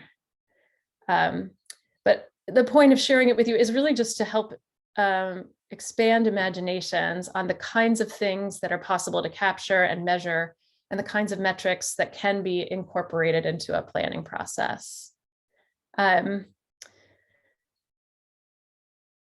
Thank you, Jessica. If you go to the next slide. Right, so how we do it, business as usual, and then the next slide with equity, right, layered in, which is really just being aware of disadvantaged communities and the special conditions they experience. Rebecca, I would take a couple of minutes to talk about this. You want to? Okay, thank you. Because this is, some audiences really don't want to hear modeling conversations, and others do, so thanks for that prompt. So let's just sit on this one. That's the right one to sit on. So here we're just what we're pointing out is that in a business as usual environment, you might not incorporate the social information to the same degree in terms of how the system is performing, not just now, but in the future. So this is where you start to see the difference between a planning investment strategy that makes a suggestion maybe based on what are the poorest performing feeders, full stop.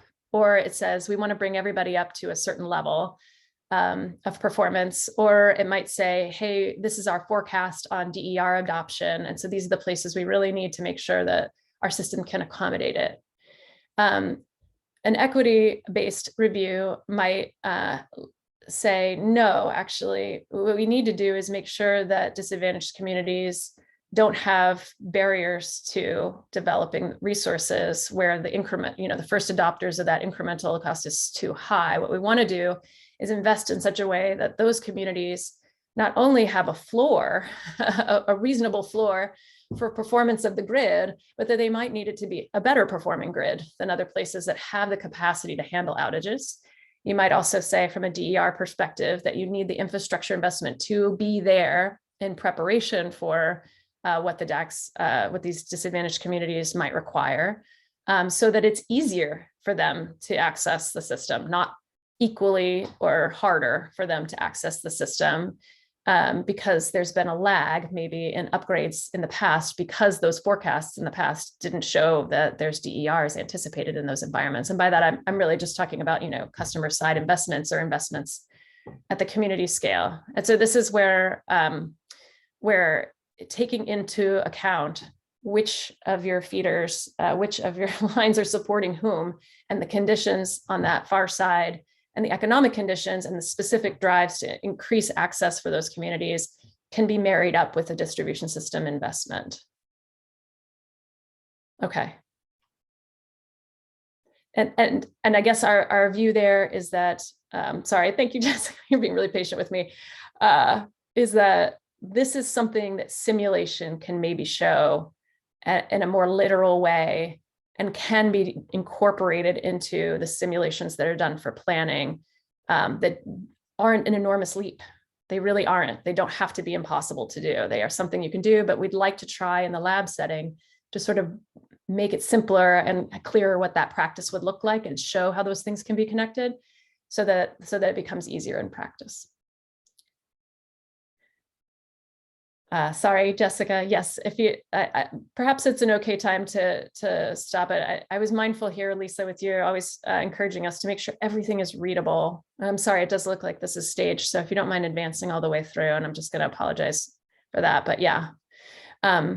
This was really just meant to say, if we were to take a step back and think comprehensively about all of the ways that planning intersects with equity, and we use the justice tenets, the procedural, the distributive, and the restorative in particular, and we start to flow that down into what do you actually want the grid to do differently and what can you measure, then you start to get an imagination for what these metrics and these measurements might actually encompass and what kinds of data are required.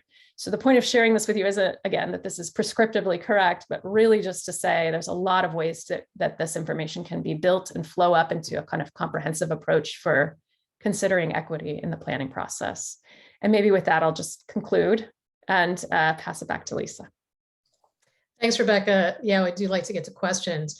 So in the slide that we're going to show, and I'll just point out one of the questions was whether resilience and equity should be standard requirements for electricity system planning, like cost and reliability.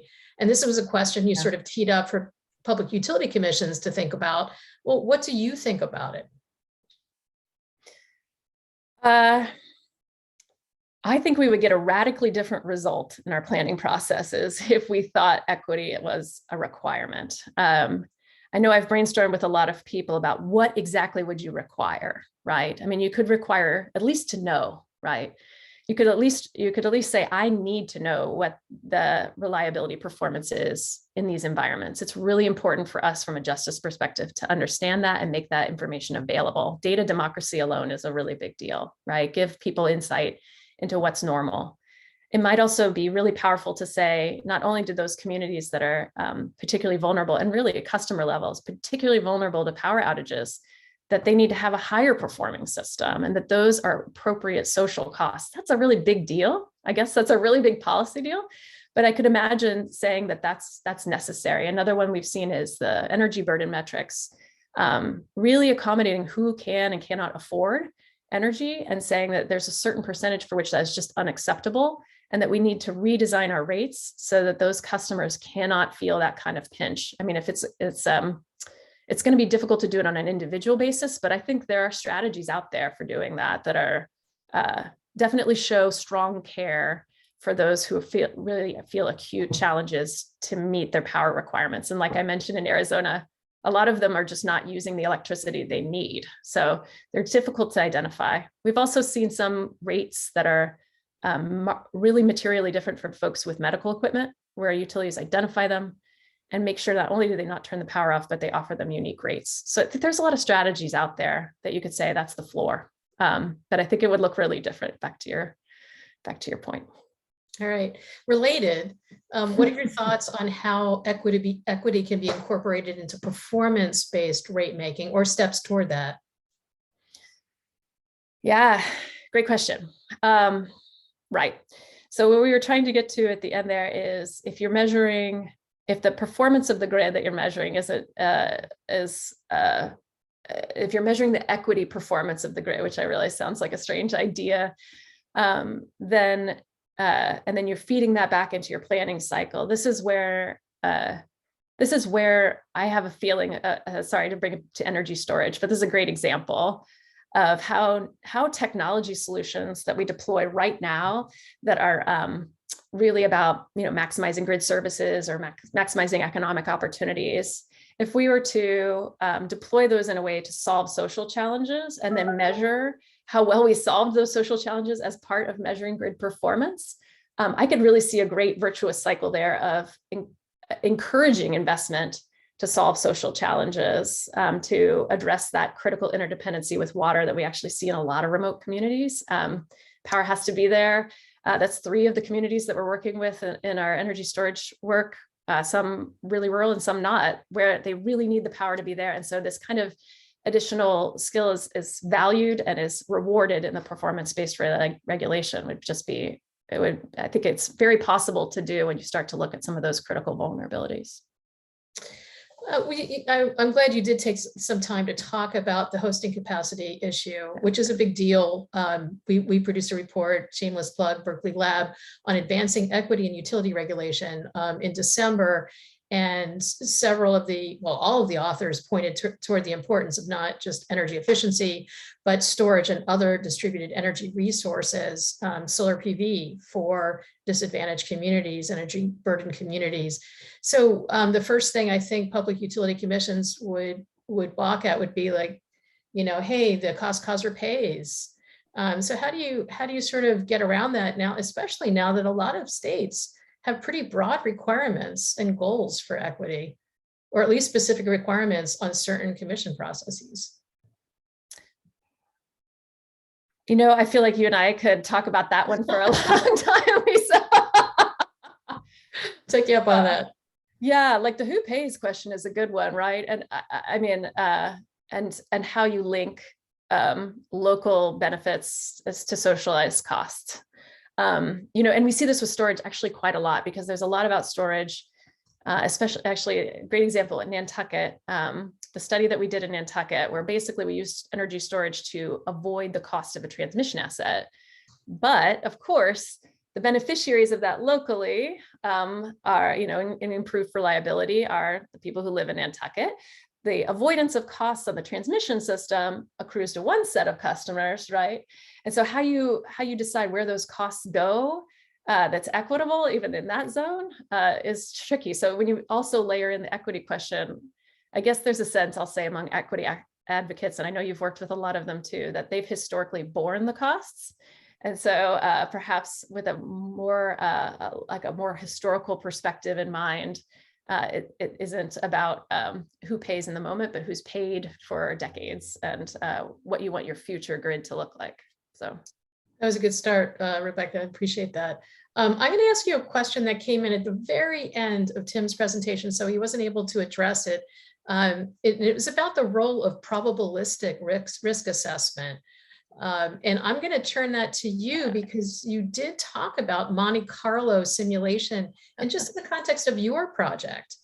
Could you say a little bit more about how you're using that type of assessment in your work? Yeah.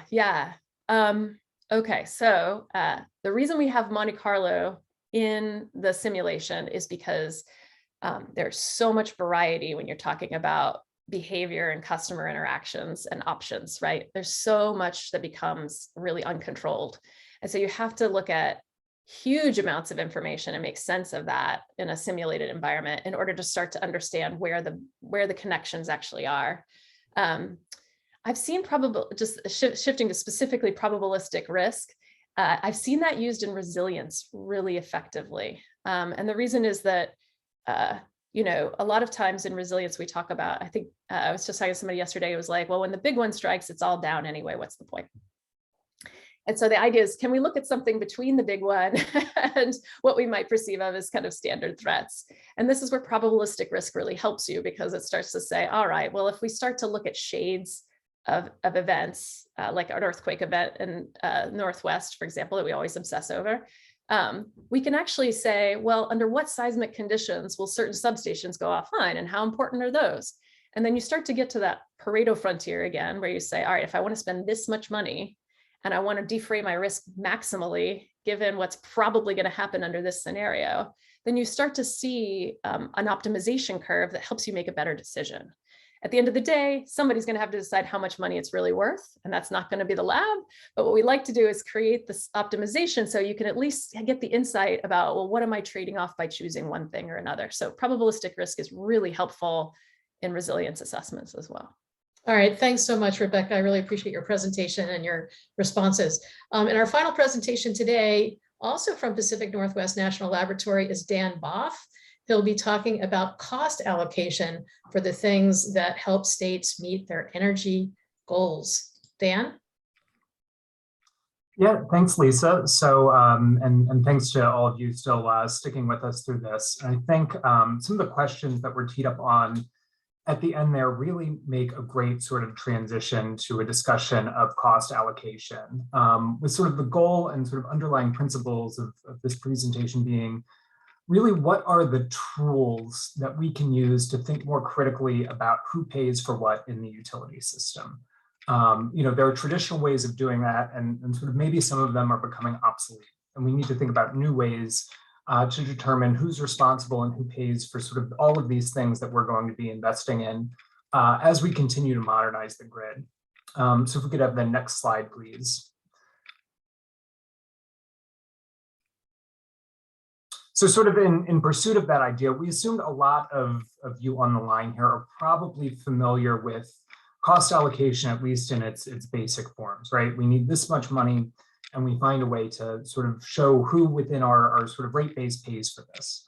So we tried to structure this as more of sort of a hot topics webinar, right? So we'll give a brief overview of sort of how we've traditionally thought about cost allocation, and then sort of go into some of the changes that are occurring, which most people are probably familiar with, that are sort of prompting us to rethink how things have been done. We'll touch on time-based cost allocation, which is a relatively new process that RAP has put out essentially a guide on that I think solves a lot of the problems in traditional cost allocation frameworks. But we'll also use some more maybe use case specific examples. So looking at multi-use assets, energy storage in particular, as something that doesn't fit so cleanly into cost allocation. So really thinking critically about how we can pay for some of these assets. We'll also talk about electric vehicles, specifically charging and how rate classes should really form around EV charging before concluding with some key takeaways and some questions that you can ask your constituent utilities. So we can have the next slide, please. So historically, cost allocation, I think, has been really part of sort of a broader utility rate making process. It really needs to, I think, be seen within this context. So cost allocation determines which customers are responsible for which costs associated with the operation of the system. And the goal of this process is to ensure that these costs are allocated in a fair and equitable manner. And sort of based on some of the things that Rebecca mentioned, this might sort of be a historic view of what equity is, right? We have these different rate classes. It costs a certain amount of money to serve each of those classes, and we need to recoup it, right? That's what equity is historically meant in this context.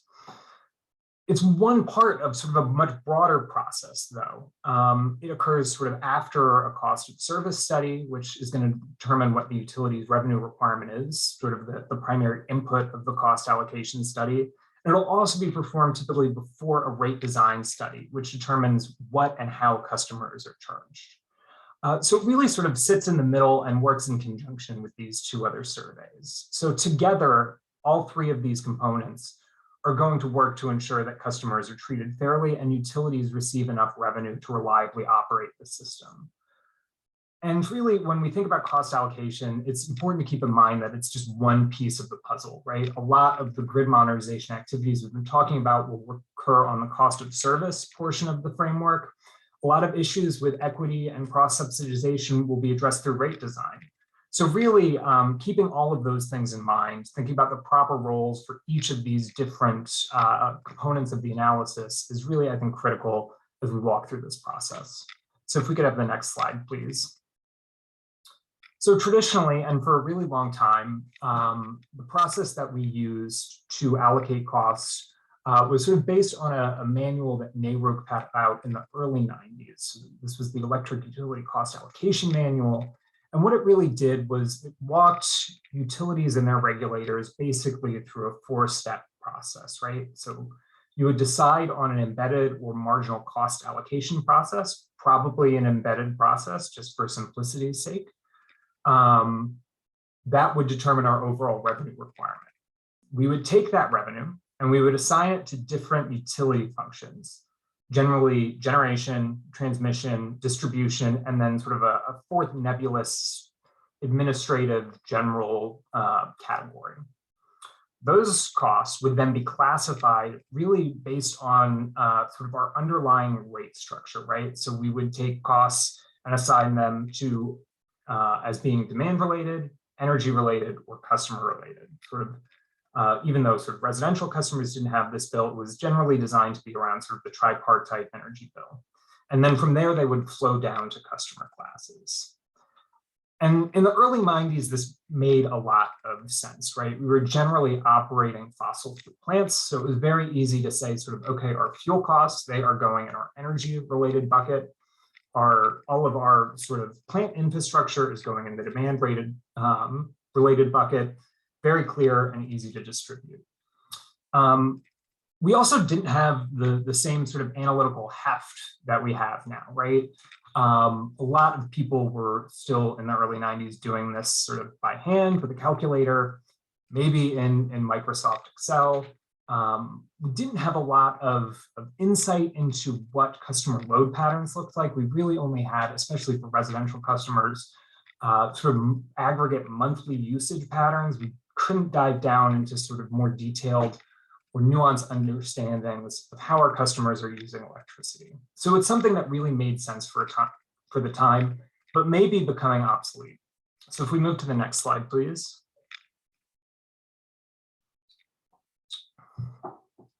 So in 2020, the Regulatory Assistance Project really proposed, which I think was one of the first sort of comprehensive new takes on how we should conduct cost allocation. I really do recommend that people go through this guide. It is a bit of a tome, but really worth reading. Lots of very sort of specific overviews and great examples. Sort of if you have a detailed question about the process, you'll probably find the answer in their guide. But sort of at the high level, their key innovation is instead of focusing on the classification by usage, to really focus on the time in which the energy is being used. And sort of the idea behind this being, right, we're moving to a system that has lower marginal costs, maybe zero marginal costs.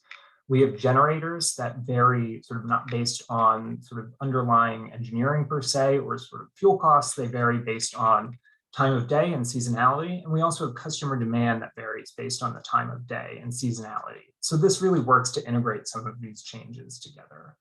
And it really helps align costs with peak usage, which is what we build the utility system to do. And it helps us sort of tailor assets that serve multiple functions into a more friendly, I guess, environment for allocating those costs. So this is just one example. We'll walk through sort of a couple of examples of how to think about cost allocation in this process that can be used in place of or alongside the traditional NARUC model that's been used.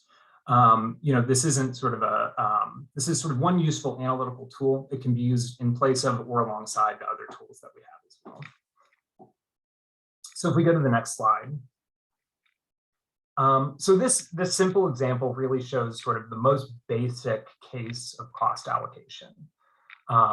The idea being that we're going to take one asset, one generating plant, and allocate that between two different customer classes. And really, in order to do that, you need to start at both ends of the equation within this sort of newer process of allocating costs on an hourly basis. So sort of starting from the bottom up, you need to know the hourly usage patterns, at least in aggregate, for your different rate classes. You need to know sort of what percent of peak hours are flowing to residential users, what percent of intermediate hours, and what percent of sort of our baseload all hour demand is being served by these different rate classes. So in this example, we're going to say that we're really focused on the intermediate hours. Residential demand is going to account for 60% of those hours. Commercial demand is going to account for about the remaining 40%. From the top, we're going to start with our revenue requirement, which in this case is a solar PV plant. So during whatever this rate case period was, our sort of fictional utility purchased $10 million in power from a solar PV plant. In terms of the functionalization aspect of cost allocation, this is very straightforward, right? We're paying for generation, right? It's purchase power. So that buckets very neatly into the generation sector of our sort of functionalization process. From there, we need to allocate that on an hourly basis, right?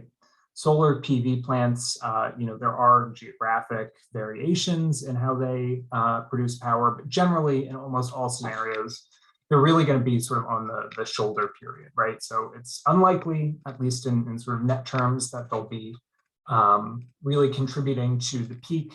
It's going to more or less exclusively fall in sort of these intermediate shoulder hours.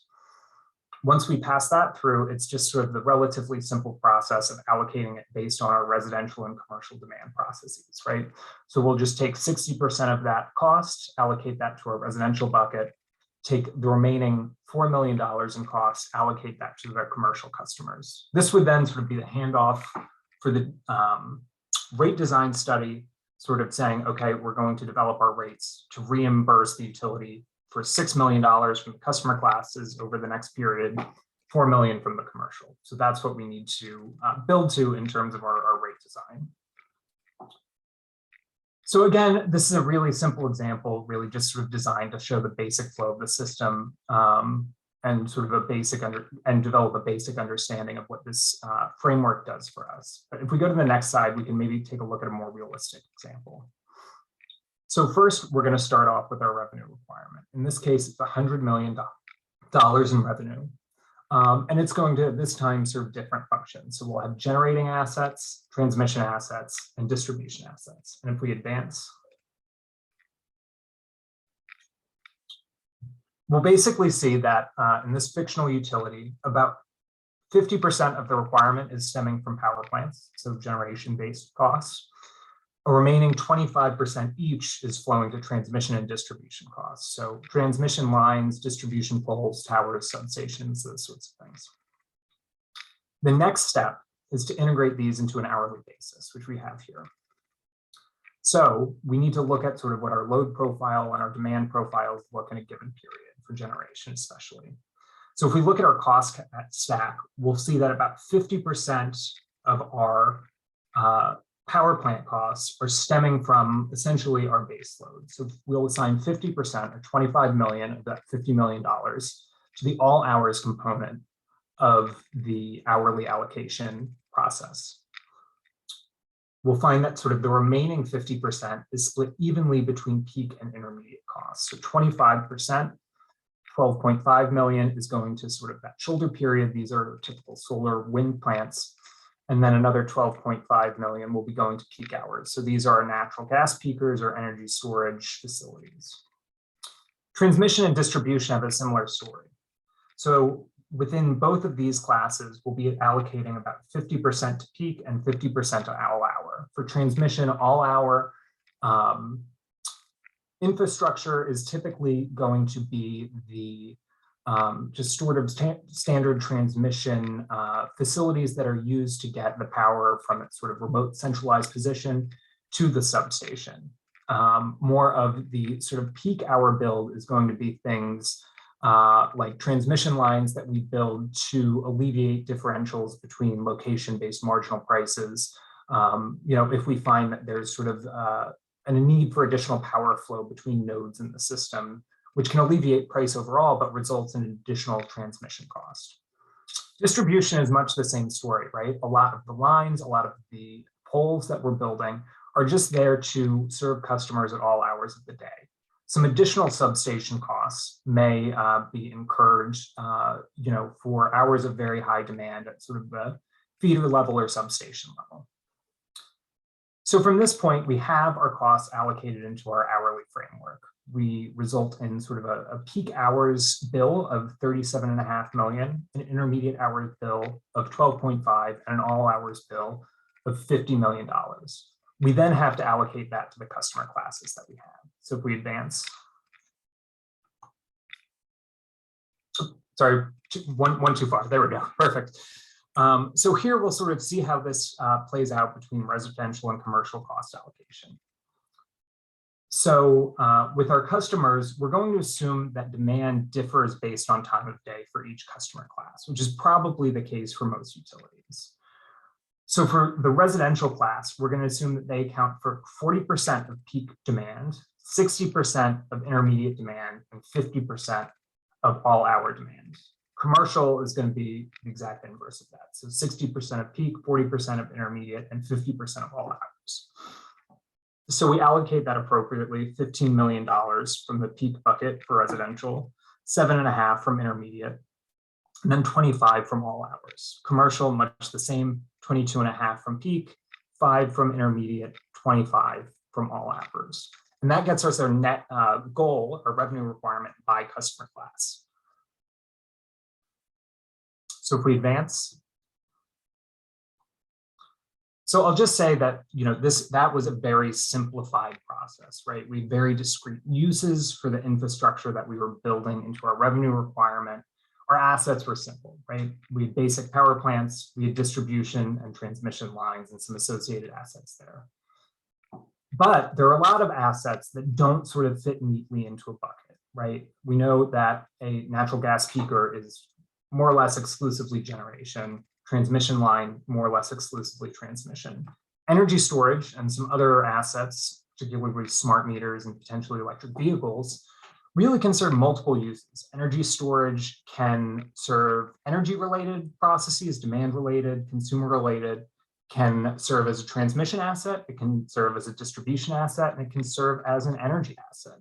And then that makes it really hard to distribute it into a traditional cost allocation framework, especially if you're still allocating based on energy demand and customer cost. It does fit a little more neatly into sort of the time of use framework.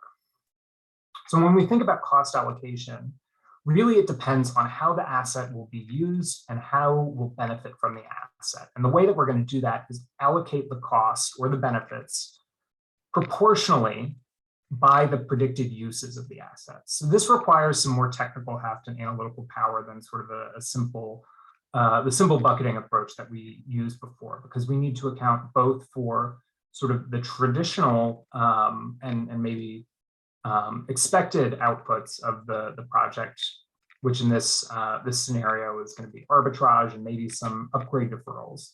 But we also really need to focus on high value, low frequency use of the project. That can be harder to quantify. However, fortunately, if we go to the next slide, we can really see that there are some examples of how to functionalize energy storage use, and functionalization is really the key. I'd say for regulators, for utilities, you need to focus on both the goals of the assets and sort of the goals of the systems abroad. How will we be using this particular storage project to sort of meet the needs of the system? And one of, I think, the best ways to help understand that question is to focus on value stacking.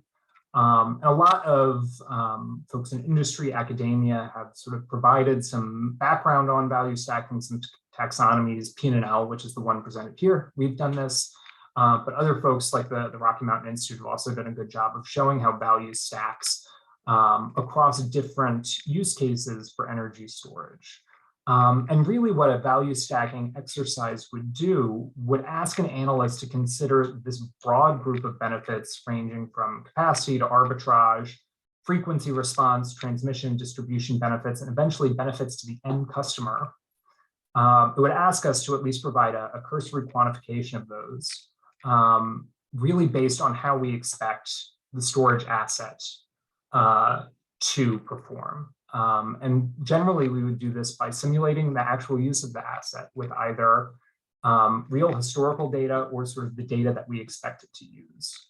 So this is more complicated. It's an important and worthwhile process.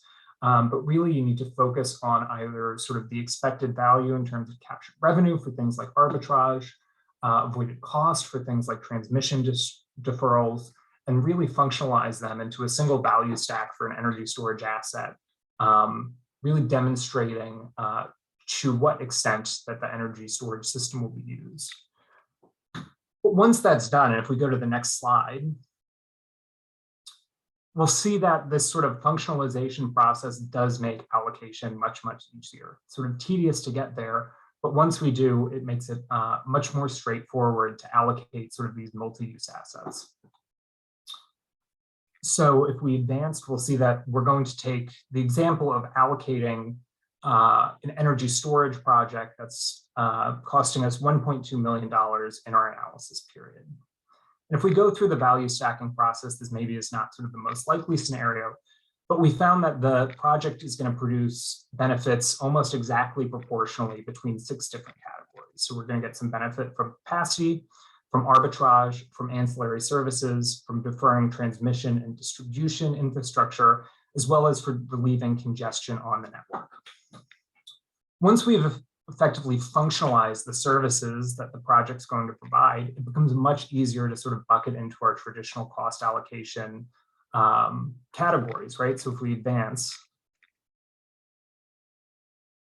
we can see that things like capacity, arbitrage, ancillary services fit really neatly within the generation component of the allocation framework.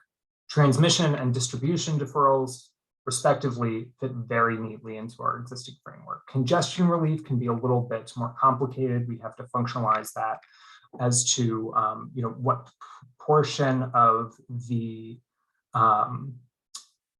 congestion is occurring on the transmission system, what is occurring on the distribution system, and the relative values of adjusting those or relieving that congestion. So what the relative value is to the transmission system, what the relative value of the distribution system is. But that's something that can be done and really fits nicely into this framework. So this, a lot of work has to go into getting these sort of purple categories straightened out. But once they do, it makes the cost allocation process much, much more straightforward. So I think we can go to the next slide. And maybe a potential departure, but sort of the next hot topic that we've seen a lot of interest in is really how to deal with EV users within the cost allocation process, whether they're sort of a separate asset class, and really making sure that sort of folks who have EVs and EV chargers are paying their sort of fair share for electricity. And I think it's really important as we're approaching this question to really separate home charging from public charging, and maybe within public charging itself, there may be a number of different categories. So this gets really tricky, and I think it shows a need to think about cost allocation and rate design in tandem. And sort of we'll see as we walk through sort of some of the different processes for focusing on cost allocation, cost minimization, and sort of where they should fall in the EV charging framework. And I think just to begin, it's really important to note that there's some key differences between these types of charging, right? For household charging, typically level 1 or level 2 charging, the demand and sort of the net electricity use is going to be really similar to other large household appliances like water heaters, like air conditioning loads. The load at home charging is going to be spread out typically over a long period of time. 6 to 12 hours, I think, would be normal for home charging of EVs. And the benefits and costs are and should flow to the residential users. So the resident should pay a fair cost for the electricity. They're paying for the EV, they're paying for the charger, and they're capturing the benefits associated with the use of the EV. Public charging is, I think, quite different, right? Demand can be very high, or it can be variable, right? You could have sort of people consistently moving through the chargers, or they could sit vacant at certain times during the day and potentially very frequently at night. The load is less likely to be spread out or controllable. If people are hooking up to a DC fast charger, they probably want to get to 80% as quickly as they can and get back on the road.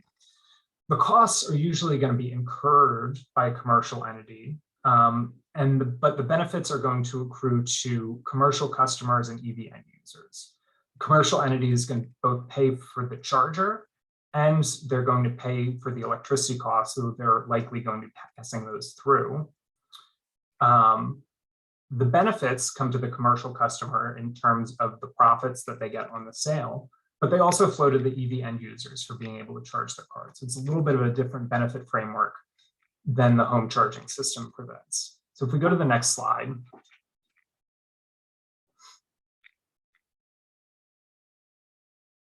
I think that's one too far. There we go. So when we go to this slide, we really think about how to sort of think about these two separate EV charging scenarios. I'm going to argue that for home charging, rate design is probably a better avenue to ensure equity for EV charging than cost allocation, than separating EV chargers and EV users into a different rate class.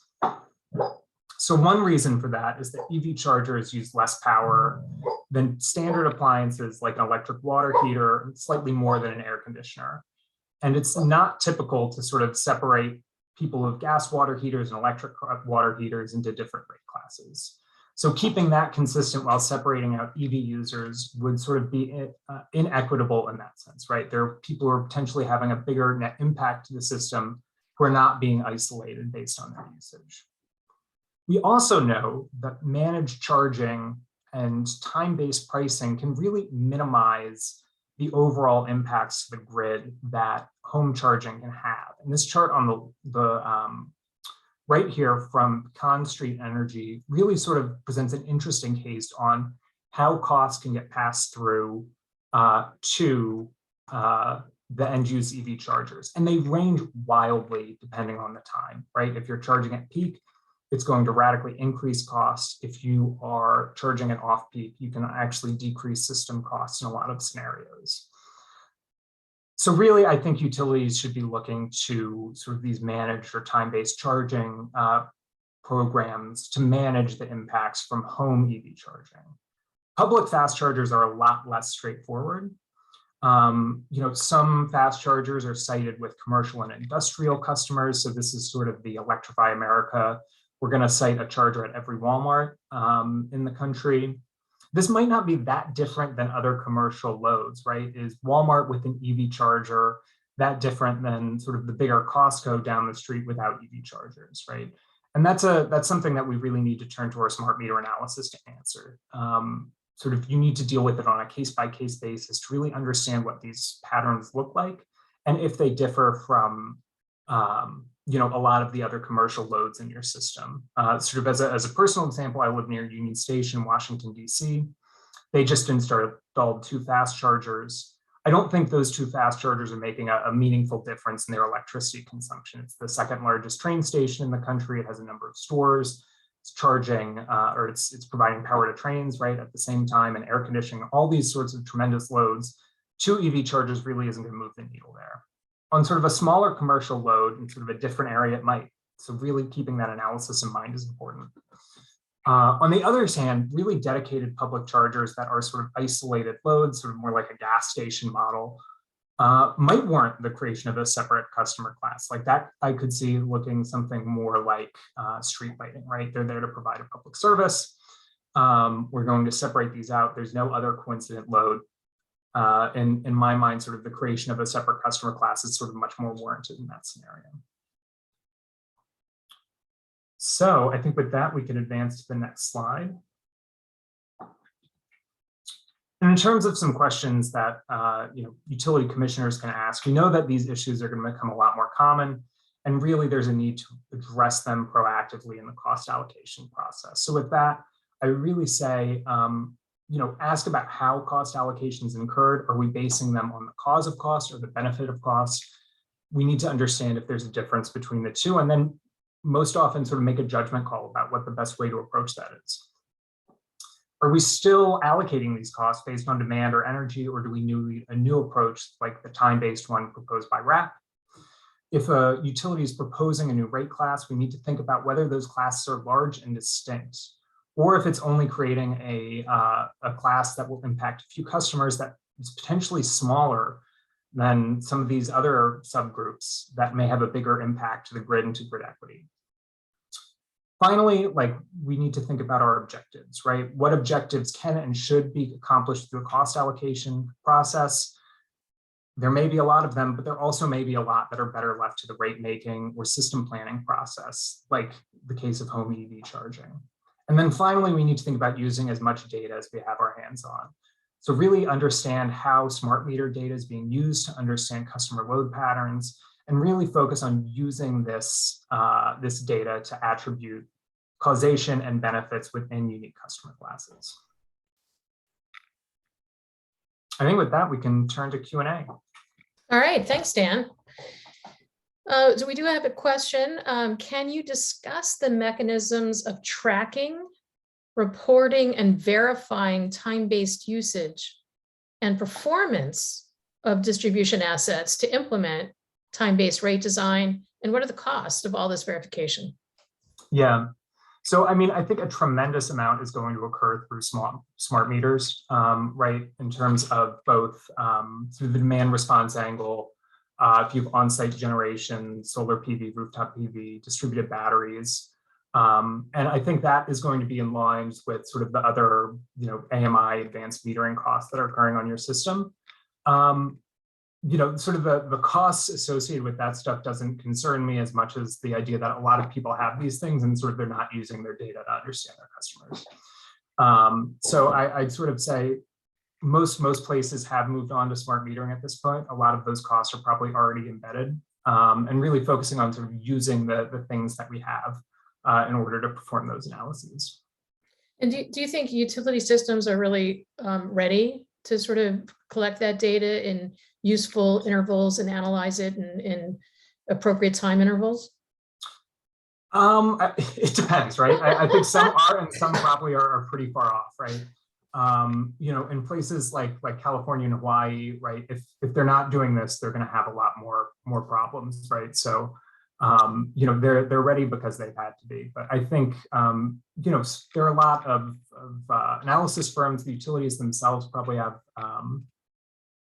ideas of where EVs are going, what allocation is going to look like, how rapidly they're going to spread in different areas. PNNL is actually doing some work on this. And really incorporating that into your planning process, I think, is going to be important on that sort of proactive front. So, at some point, folks are going to need that information to manage things effectively, and really understand sort of when and where that's going to occur is important. And we also got a comment that, advanced metering infrastructure meters can't necessarily disaggregate the usage of different devices. Does that go, I'm going to add a question there. That was just a comment. Yeah. And I'll add a question. Does that go toward contributing toward the need for perhaps some different or new rate classes, like for EV charging and separately metering that? Yeah, so that's sort of a really interesting case. And I think, the standards issue is a big one. For EVs, I think a lot of that's going to occur either within the charger, right? So having some communication between the utility and the charger, or within the vehicle itself. Most of those can be scheduled around time, scheduled to charge it at sort of specific intervals. And I'd also sort of say as a half step, right? Time-based charging, sort of specific time of use rates, can be a really effective way to manage these things. The utility is just not yet ready for sort of more transactive or managed demand type approaches. And I would also add that I think sort of in broad strokes, time of use rates, I think, do end up benefiting the system and sort of do end up benefiting most customers. I think sort of keeping that context in mind while thinking about EVs and sort of what the next step is really important. And we also have, sort of drilling down a little further, when you're actually trying to get down to the granularity of, benefiting specific feeders or addressing needs on specific feeders. How do you track that at that level of granularity? And I think it's quite doable. I think some utilities are already doing that. You want to comment on that? Yeah, I mean, in the sense that it's doable, it's sort of in some sense, the difficult part is, right, the accounting of sort of knowing what the feeders are, what's occurring, and where the need is. And different utilities have different understandings of what's on their feeders. Some sort of, once you get to the substation, that's sort of it. They don't know. Sort of others have, really detailed nodes, and have sort of 3 to 4G communication sort of at every distribution feeder. So it varies widely. I mean, I think moving towards more control and communication is going to be necessary over time. Sort of the process in which that's sort of laid out is maybe potentially one that's not one for sort of the general rate case, not sort of the cost allocation process. Yeah, I mean, I think once you sort of get to the flow, it's really sort of a mapping and accounting process, right? Yeah, and I think we should distinguish between, the utility's ability to see into specific spots on the distribution system versus the end use devices. I mean, we actually have really good functionality whether through the utility itself and its partners or through third-party service providers, we actually do have good granularity. We know where those end-use devices are. I think, in some respects, we're worse off just understanding it, what's happening on the actual distribution system asset at the feeder level. Well, let's get more into cost allocation issues, which I think is, your topic here. We're talking about performance-based regulation in a couple of other presentations and my questions. And how can you allocate between, the sort of bonuses and penalties for utilities under that system? How do you deal with that cost allocation? Yeah, so I think that's a really interesting question. I think that's sort of where this new time-based sort of approach really shines over the sort of more traditional demand energy related approach. So like under a traditional approach, right, taking something like reliability, we're going to pay a bonus for reliability. That's really hard to fit into demand and energy, right? However, in sort of the new approach, you can really sort of look at where sort of the reliability need is within the system, right? Is that need occurring on sort of the distribution system due to sort of storm damage or things like that? Is it occurring sort of more upstream because of peak demand? Is it a brownout issue, something like that? And that can get passed through to energy or distribution or transmission relatively clearly. And then when we think about that, it's either for things like storm damage at all hours, right? That can occur at any time. So it's easy to fit in that bucket. For things like brownouts and sort of resource needs, that's a peak demand resource. So it's easy to fit into a lot of those other buckets. Decarbonization, really similarly, right? Where's sort of the carbon intense parts of your system, and you can sort of allocate those on an hourly basis as well. Right, and does cost allocation depend on the type of technology? Even taking storage and the various types of technologies as an example. Yeah, so I think to some extent it does. To some extent it depends on where the technology is, and in some extent it depends on how the technology is being used, right? For storage, I guess, that we have things like traditional pumped hydro plants that are way upstream. Sort of, if we go through this exercise, they're probably going to fall more or less exclusively into sort of the generation case, maybe a little bit into transmission from some forms of arbitrage. Things like distribution sited systems can take on everything. Things that are sort of batteries that are coupled more closely, DC coupled with wind or solar, for example, will behave differently. To really sort of walking through the sort of value stacking process, I think is generally sort of the best approach to deal with these technology issues. And one final question, you talked about establishing, some new customer groups potentially, and we don't do that very often in utility regulation, right? We have a residential, we have different sizes, commercial and industrial. You mentioned street lighting, we have agricultural. But we really don't do that much. So I wanted to sort of drill down a little bit more on that.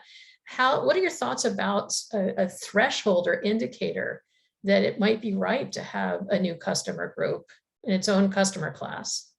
Yeah, and this is, I think, sort of unfortunately one of those scenarios where there's not quite a simple rule. You really have to think about it in conjunction with sort of the other subgroups within your system. And this was, I think, common sort of a couple of years ago with solar PV. People were really thinking about are solar customers fundamentally different? Should they be their own rate class? And I think really where most people landed was this is 3 to 5% of the residential rate class. We had to go through the process of breaking this up. We'd have to break out electric and gas water heater users, people with air conditioning, people who don't have air conditioning. And it just, from a sort of basic fairness perspective, didn't really address or didn't really pass the test. I think there are a lot of other cases, things like multifamily, for example, where they really do behave fundamentally differently than sort of single family homes. And I think there's maybe more of an argument there. And there are also policy questions, right? Like we know within the electricity system that there's a cost shift between rural and urban customers, right? There always has been, or rural customers are more expensive to serve. We've sort of decided that's okay, right? And I think that's fine, but it's a sort of policy decision, not an analytical one. All right, well, thanks so much for your presentation. Thanks everyone who were able to stick to the end. I put the evaluation survey in the chat box, please complete it. And next up on June 2nd is a presentation on incorporating beneficial electrification in distribution planning. I hope to see you there. Thanks to NECPUC, NARUC, and all of you and our presenters.